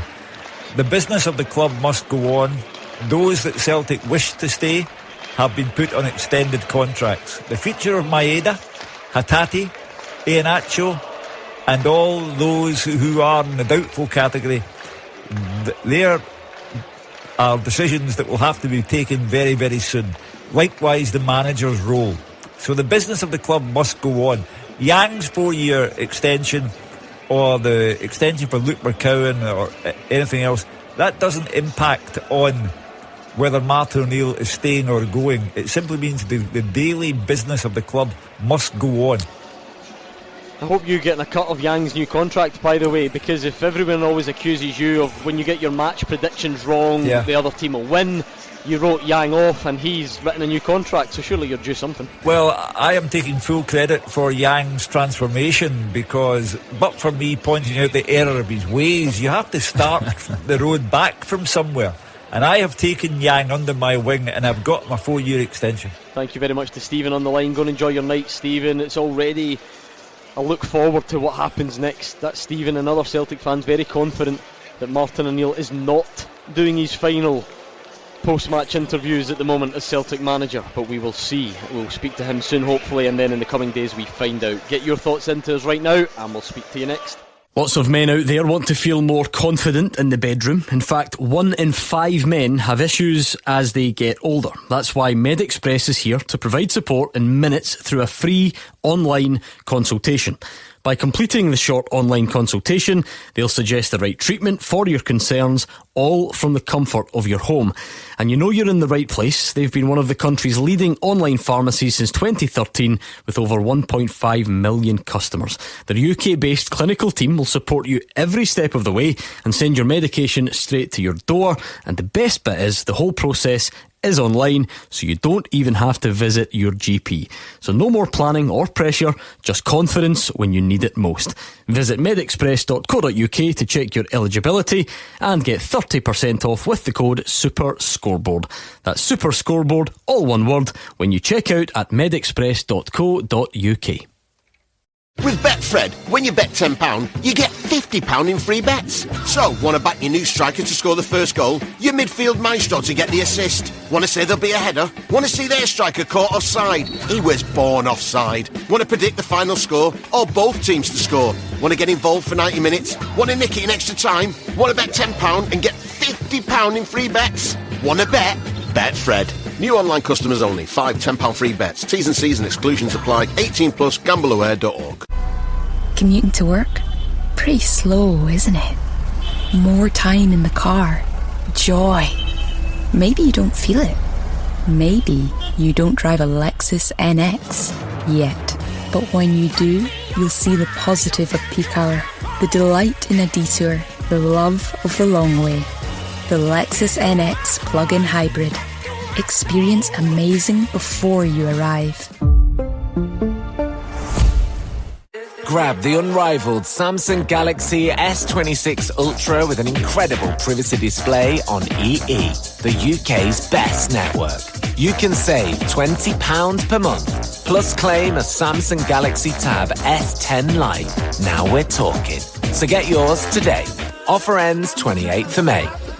Saving on minimum 24-month 125GB airtime plan. Eligibility, credit check and terms apply. Credit by EE Limited. Claim from Samsung within 30 days of purchase. Verify best network at ee.co.uk/claims. With Lidl Plus, say yes to celebrating the best bits of British summer and enjoy 20% off a selected range of tender burgers perfect for barbecue weather. We've got everything you need to make the nice weather a little bit nicer. Lidl, more to value. 18+ GB only while stocks last. T's and C's apply. See lidl.co.uk/LPTV. Offer ends 27th of May. After they play, you have your say.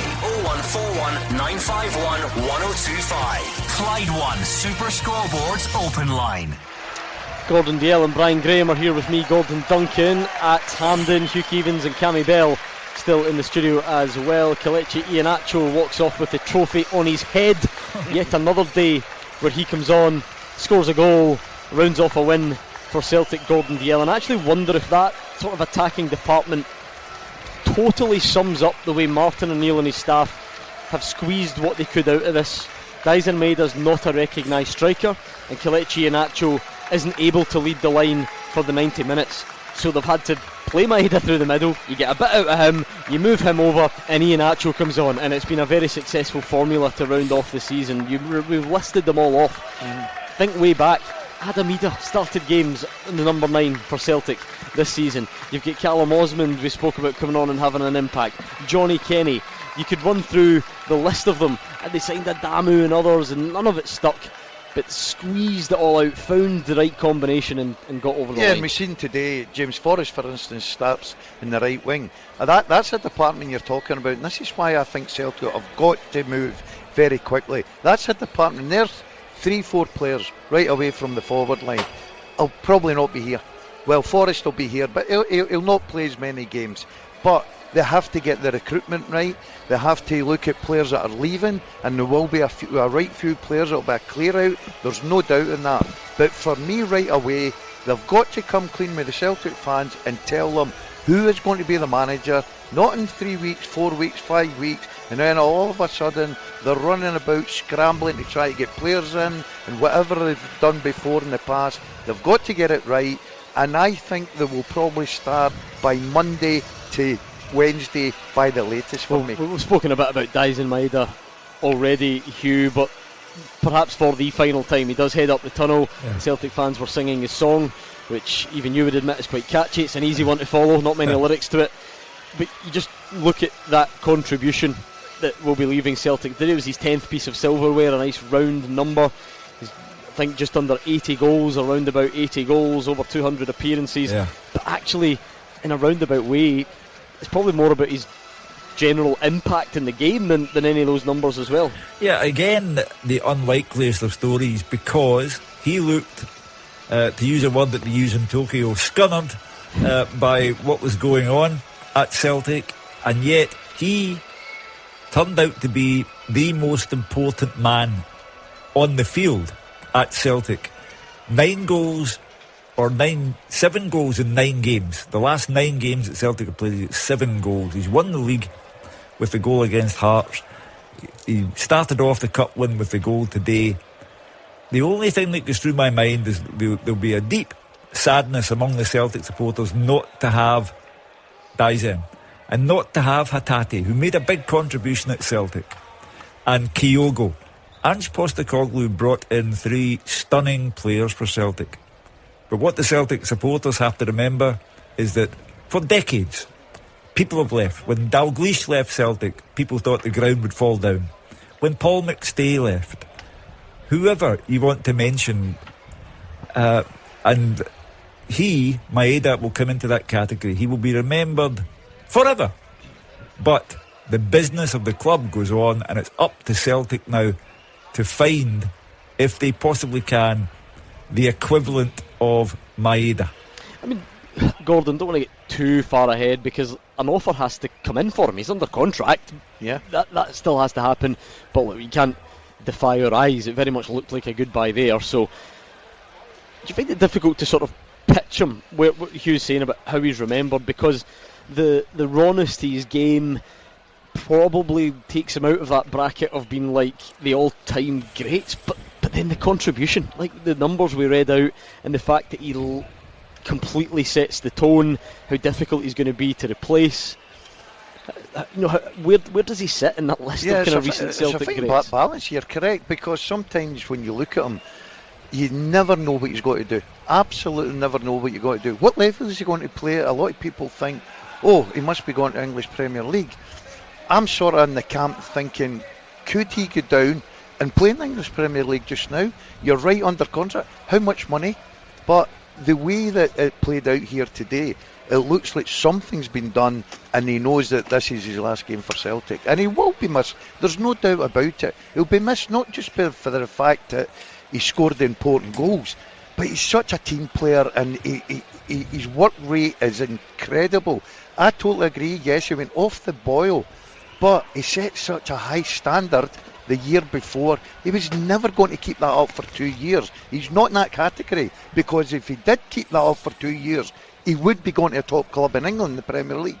But I don't think he's quite there yet. There must be a move lined up, because the way he walks off there and he waves up to the crowd, that was the definite bye-bye, I'm away. But you take away his goals for a minute, see his work rate for the Celtic team, the way Celtic played in the 4-3-3 high press. It's all about Dalziel Maeda getting after people. Defenders make mistakes because of Dalziel Maeda. Just his presence at times. Sometimes he's not even there and they make mistakes and he goes in and nicks it, passes across and Celtic score a simple goal. He will be sorely missed in terms of being a team player. Gordon, you mentioned it there. Team player, that's his goals, his assists over the course of the season. But you even go back to a game against Rangers at Ibrox, he scored because he pressed and Tavernier kicks it off him. I don't think you'll see another goal at an Old Firm game ever. And he did it in the semi-final here against St Mirren a couple of weeks ago as well. He's the sort of guy that's only one in Scotland that would get there. That's how quick he is, and he'll be a missed his Scottish game wherever he goes, and if it is, we wish him well, because he's been a fantastic advert for Scottish football. Yeah, I mean, Cammy, whether he's the best or one of the best or where he ranks, I suppose that can be different from being one of the most important, one of the most irreplaceable. Can they be different things? Yeah, I think they can, and I think everyone's touched on good points with regards to, most recently he's been so important. It's probably why Celtic have got the title, it's why they've got the Scottish Cup, because of Dalziel Maeda's hit good form at the right time. He's been a fantastic player since he's joined Celtic, but yes, he's had that dip. For me, it's great to see the reaction from the dip, and he's managed to get his form back. It looked as if potentially people were questioning his character for a while, and he's shown them that he was fully focused on getting Celtic titles. He's managed to do that. Celtic have had it over the years. They've had Dembele, they've had Odsonne Edouard, they've had Matt O'Reilly, they've had to replace. These have all been big players in recent history that they've had to replace, that have went for big money.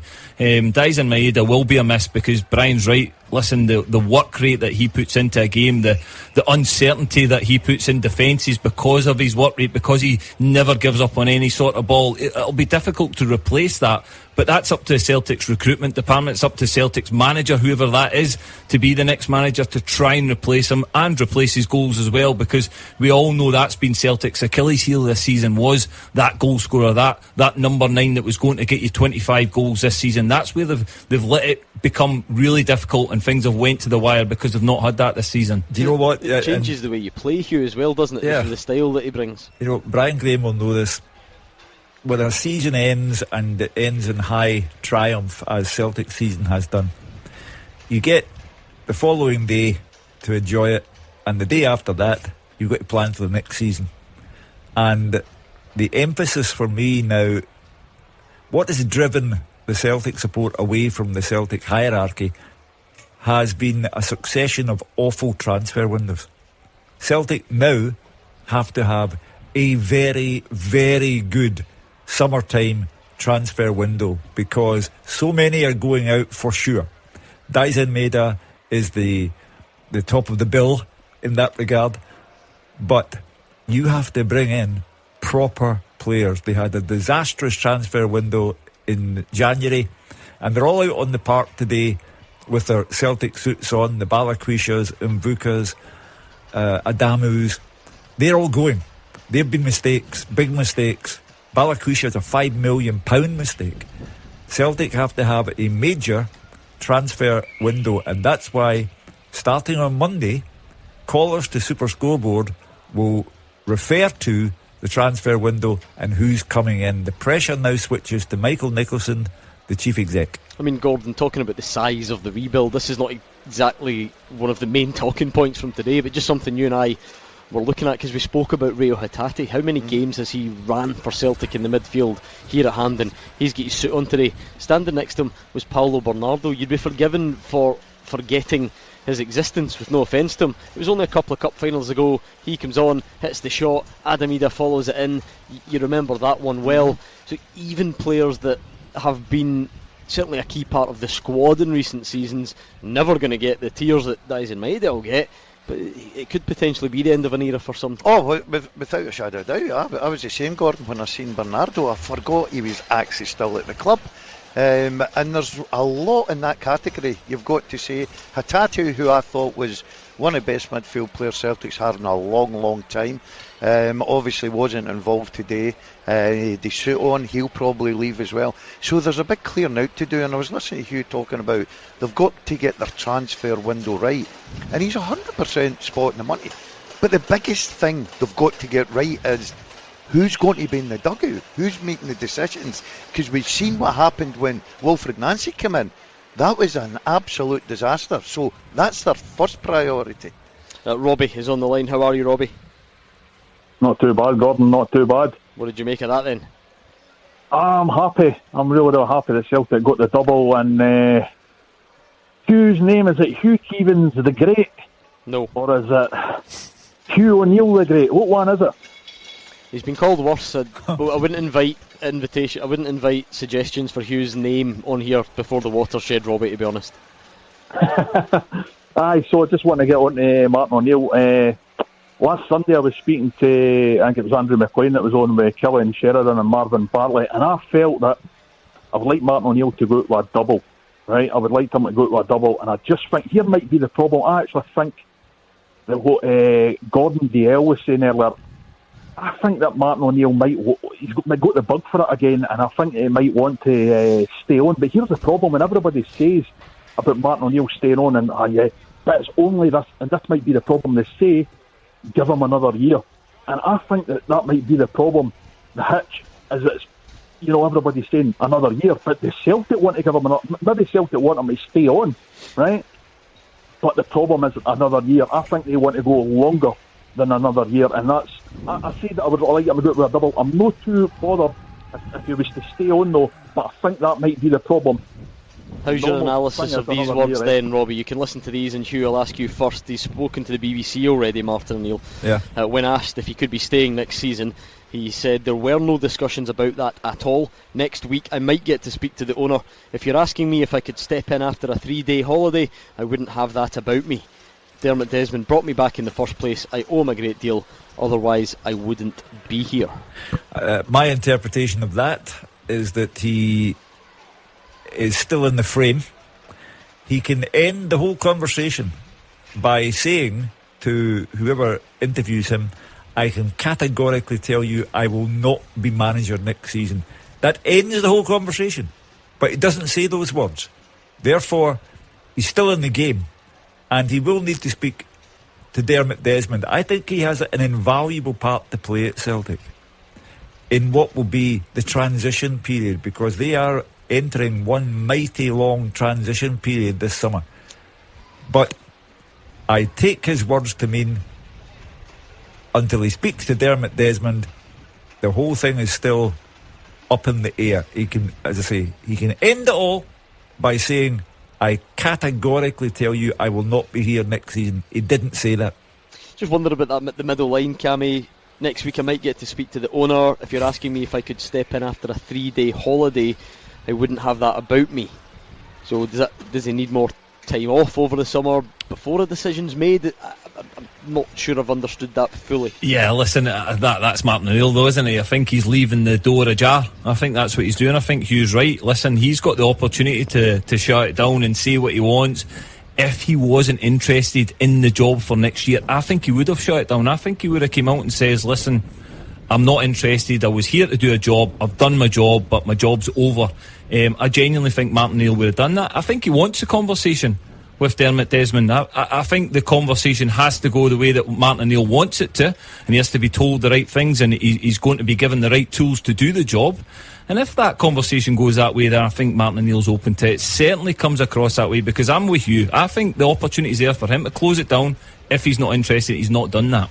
There's not a lot of analysis about the game being done, Robbie. Was it always just one that Celtic probably would win, and then you move on to the bigger picture? I think the Celtic were playing within themselves a bit after it went 2-0, and I think Dunfermline could have played a bit. I actually think both teams could have.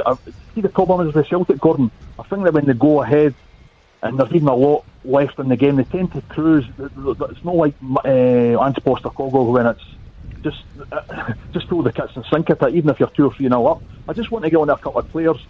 Ian Acho, I would give him a new deal, and this might be a touch and go one. The panel might be a wee bit split in this one, but see Oxlade-Chamberlain, I know he hasn't played apart from today's appearance. The last year, post-split, he wasn't coming on a lot of games. But since he's came in for free and his only wages, I would actually give him a new deal. So what do you think, guys, about Iheanacho and Oxlade-Chamberlain? I'll give both of them a new deal. Yeah, listen, it's all about opinions. I sort of disagree. I don't think they'll wait Celtic next year. Even Iheanacho? Yeah, listen, he's an impact player, isn't he? He came out at one part of the season and said, look, I'm fit enough to play 90 minutes. And the manager right away says, no, you're not. In my opinion, you're not. And I think today showed he's not fit to play 90 minutes. So moving forward, as much as he come on and scored a brilliant goal, he was unlucky with the one that was offside as well. He's played a big part in it, there's no doubt. But I just feel that Celtic have got to move on from those two. I wonder if we can also get away, Brian, a little bit from the he's not fit to play 90 minutes. Is the real question not about can he last the 90 minutes? Does his style and his current ability match what you're trying to do in terms of the way Celtic want to play? We saw the one where he's through and goal by a mile. The defender easily catches him up. Is it not more about that and what he brings? But then again, you need all sorts in your squad. Gordon says he's an impact player. What's wrong with having some of them? Nothing. Listen, if he did stay at Celtic, wages would be the issue. Celtic probably know what to pay, what they're probably paying right now, because when they first got him, they would expect him to play from the start. Obviously he got the hamstring injuries. He's came back, he scored some important goals. If there was a conversation where the wage was reduced and he was an impact player, or he got the pre-season to prove his fitness, then it could be a different story. But you see the way Martin O'Neill's Celtic played, that's why Maeda was up there. We spoke about that work ethic for the team. That's what Maeda gives you, his pace in behind at times. Iheanacho's not that, but then spin it, you've seen some of the finishes earlier in the season. Well, it was a very classy finish today, wasn't it? Not just today, the one he takes in his chest, I think it's at Easter Road, where he scores that composure to score that goal today. He cuts inside, it's a handball, but he just goes and gets it again, takes it around Oxford and puts the ball in the net. His feet were quick. He might not be quick at running, but his feet in the box were quick, and he's a finisher. I was watching him in the warm-up today as well. His finishing was excellent. So there could be a conversation, who knows. Oxlade-Chamberlain? Not for me. Listen, he's played at such a high level. He made a great impact in his debut. Let's not be kidded here. He come on today. He's another one that's been on the bench more times than not. I just think Celtic need a fresh start. I think they need to get away from these sort of players. Listen, they were brought in to do a turn to the end of the season. They helped get Celtic because they played their part. Let's not be kidded here. But it's a fresh start for Celtic. I'd be very, very surprised. I do agree with Brian. I think the wages for these guys as well, because they came with big reputations and they will be on big money. I think that'll be a stumbling block. Thank you very much, Robbie. 01419511025. 951 The final chance to get your calls in is now. Hopefully, we'll speak to you next. Grab the unrivaled Samsung Galaxy S26 Ultra with an incredible privacy display on EE, the UK's best network.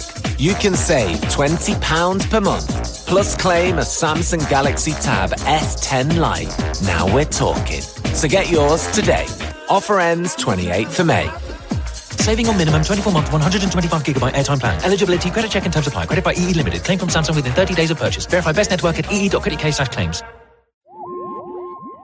The all-new, all-electric Toyota CHR Plus.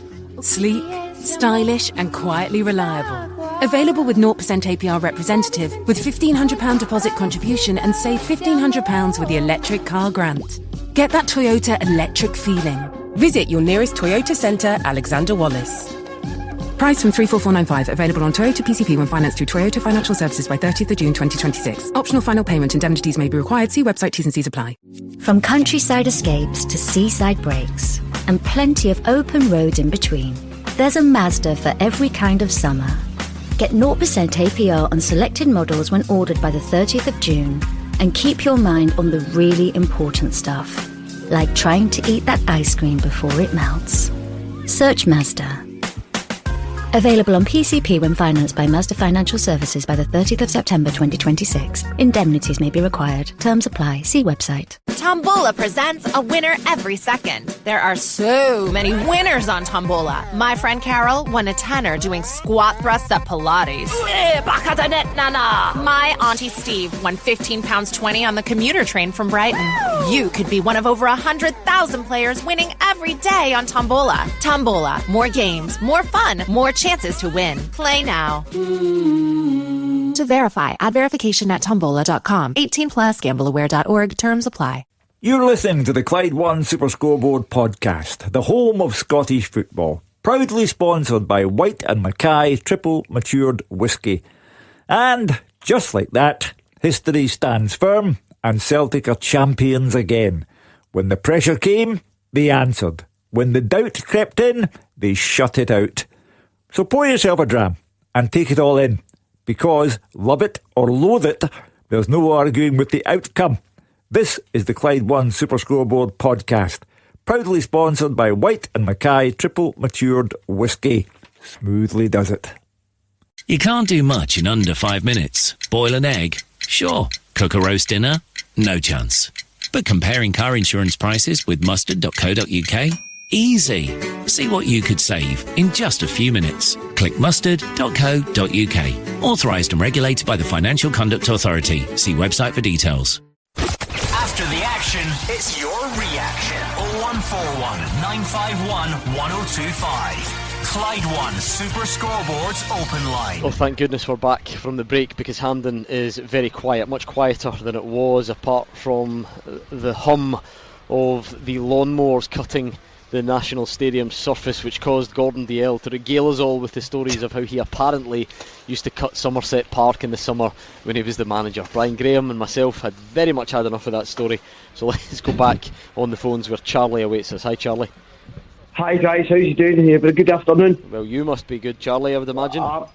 Yeah, I'm having a great weekend on, Gordon, to be honest. Can I start off? Do you mind if I start off by saying congratulations to Celtic and Dunfermline, by the way, who came out to make a game of it. They tried, unlike Hearts last week, Dunfermline came out to make a game of it, and it was a good advert for Scottish football. Oh, that's just the Neil Lennon factor talking, Charlie. Who are you kidding? I've never seen such a loving. I tried. I thought Hearts were a bore last week, Gordon, to be honest.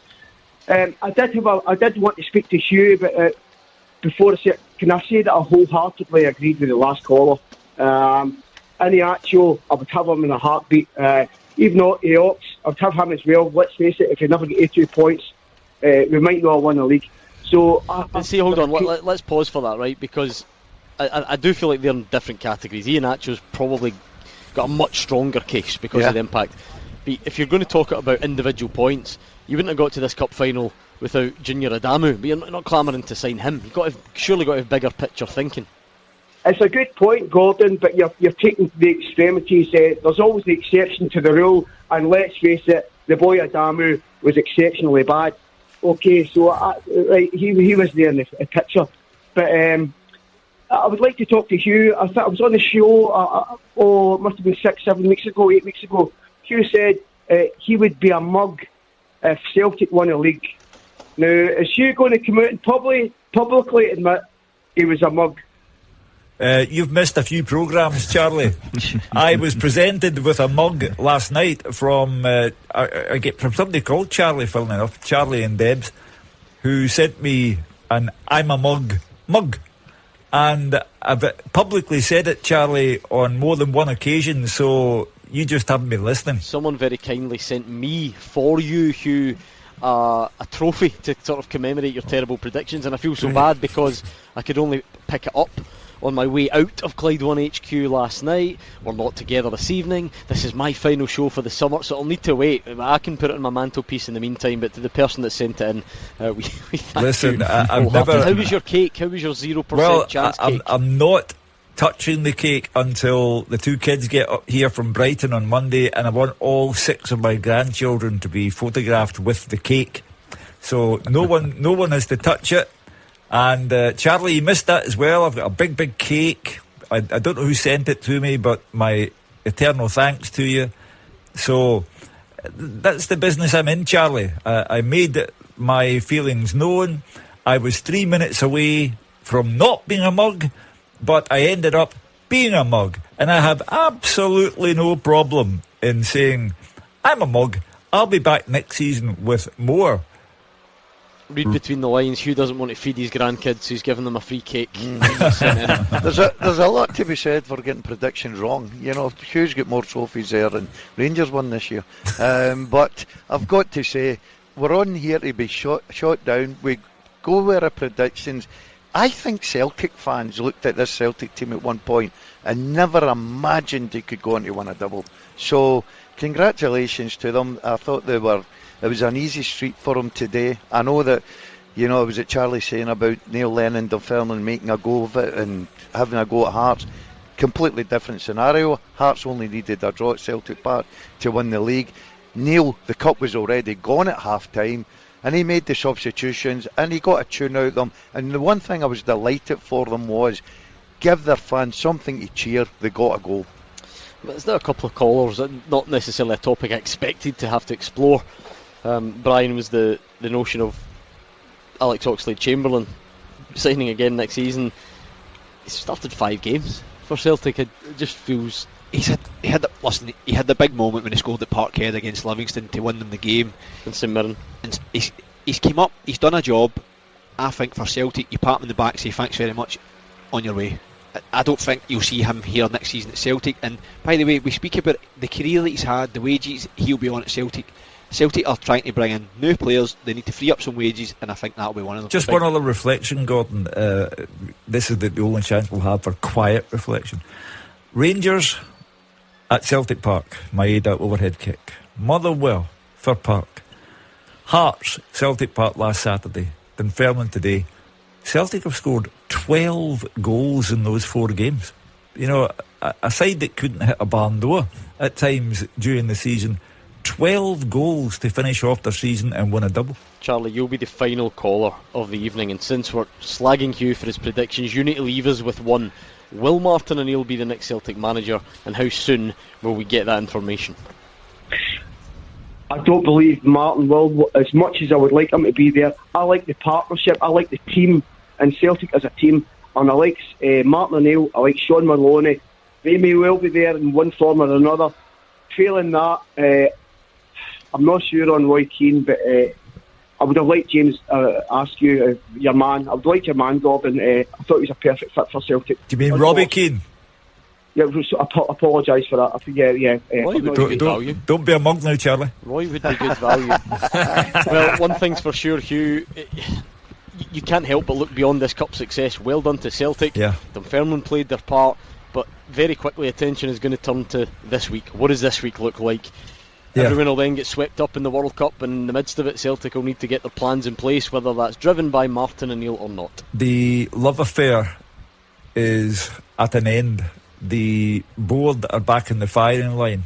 The supporters demand that good players are brought into the club. The love affair with Martin O'Neill will never end, and he will have to come to a decision with Dermot Desmond early next week. But big summer ahead for Celtic. They have to respond properly, and therefore the job of who's picking the players goes to the top of the agenda. They can't afford another transfer window like the last 3. But we shouldn't just dismiss a Scottish Cup final so quickly. Gordon Dalziel, let them enjoy the moment first. How would you sum up what you witnessed today? It was very comfortable for Celtic. I said before they even kicked off, Gordon, I thought it was going to be a comfortable afternoon. That happened in the first half, 2-0, getting in at half time. It was a hard task for Neil Lennon and his players. They fought hard in the second half, but comfortable winners. It's just that combination, Cammy. If you're Dunfermline, you need to be bang at it. You've heard it all before. You need Celtic to be off it. None of those things happened, did they? No, they didn't. Celtic got the job done, very professional about it. They approached the game correctly. They got the goals at the right time, and unfortunately for Dunfermline, they came out second best today. Yeah, Celtic were excellent today, especially first half, and the game got away from Dunfermline. They responded second half, but it was the damage was done first half, and Celtic have their double. Yeah, I mean, Hugh, on today, as you said, the big picture seems to be taking over for everyone, but the Celtic have seen in the last year and a bit, it's not always automatic you win these games, it's not always automatic things go your way, so fair play for getting the job done today. Yeah, absolutely, and winning the league last Saturday, against all odds, against all expectations, and against all logic. However, football being football, you have to go and do it again or people will complain.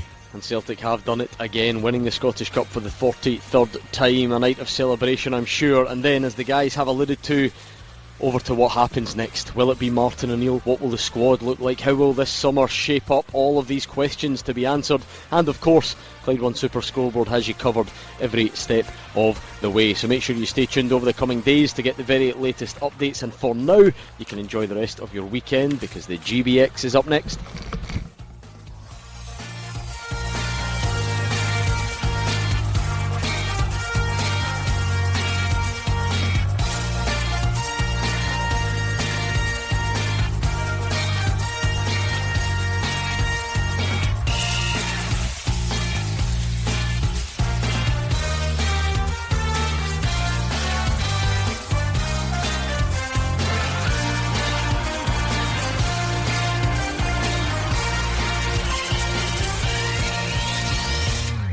The Clyde One Super Scoreboard podcast was brought to you by White and Mackay. A calm head amongst the chaos. 18 plus. Keep the heat and always drink responsibly. Thank you all so much for being here at our wedding. I can't believe I get to spend the rest of my life with the woman of my dreams. Speaking of dreams, have you ever dreamed of tasting all the colours of the rainbow? Because that is exactly what you get with Skittles. 5 bold fruit flavours in every pack. Lemon, orange, lime, strawberry and blackcurrant. They're chewy, they're colourful, they're perfect. Just like my wife. So thank you for coming, and remember to buy Skittles. Shamelessly promote the rainbow. Taste the rainbow.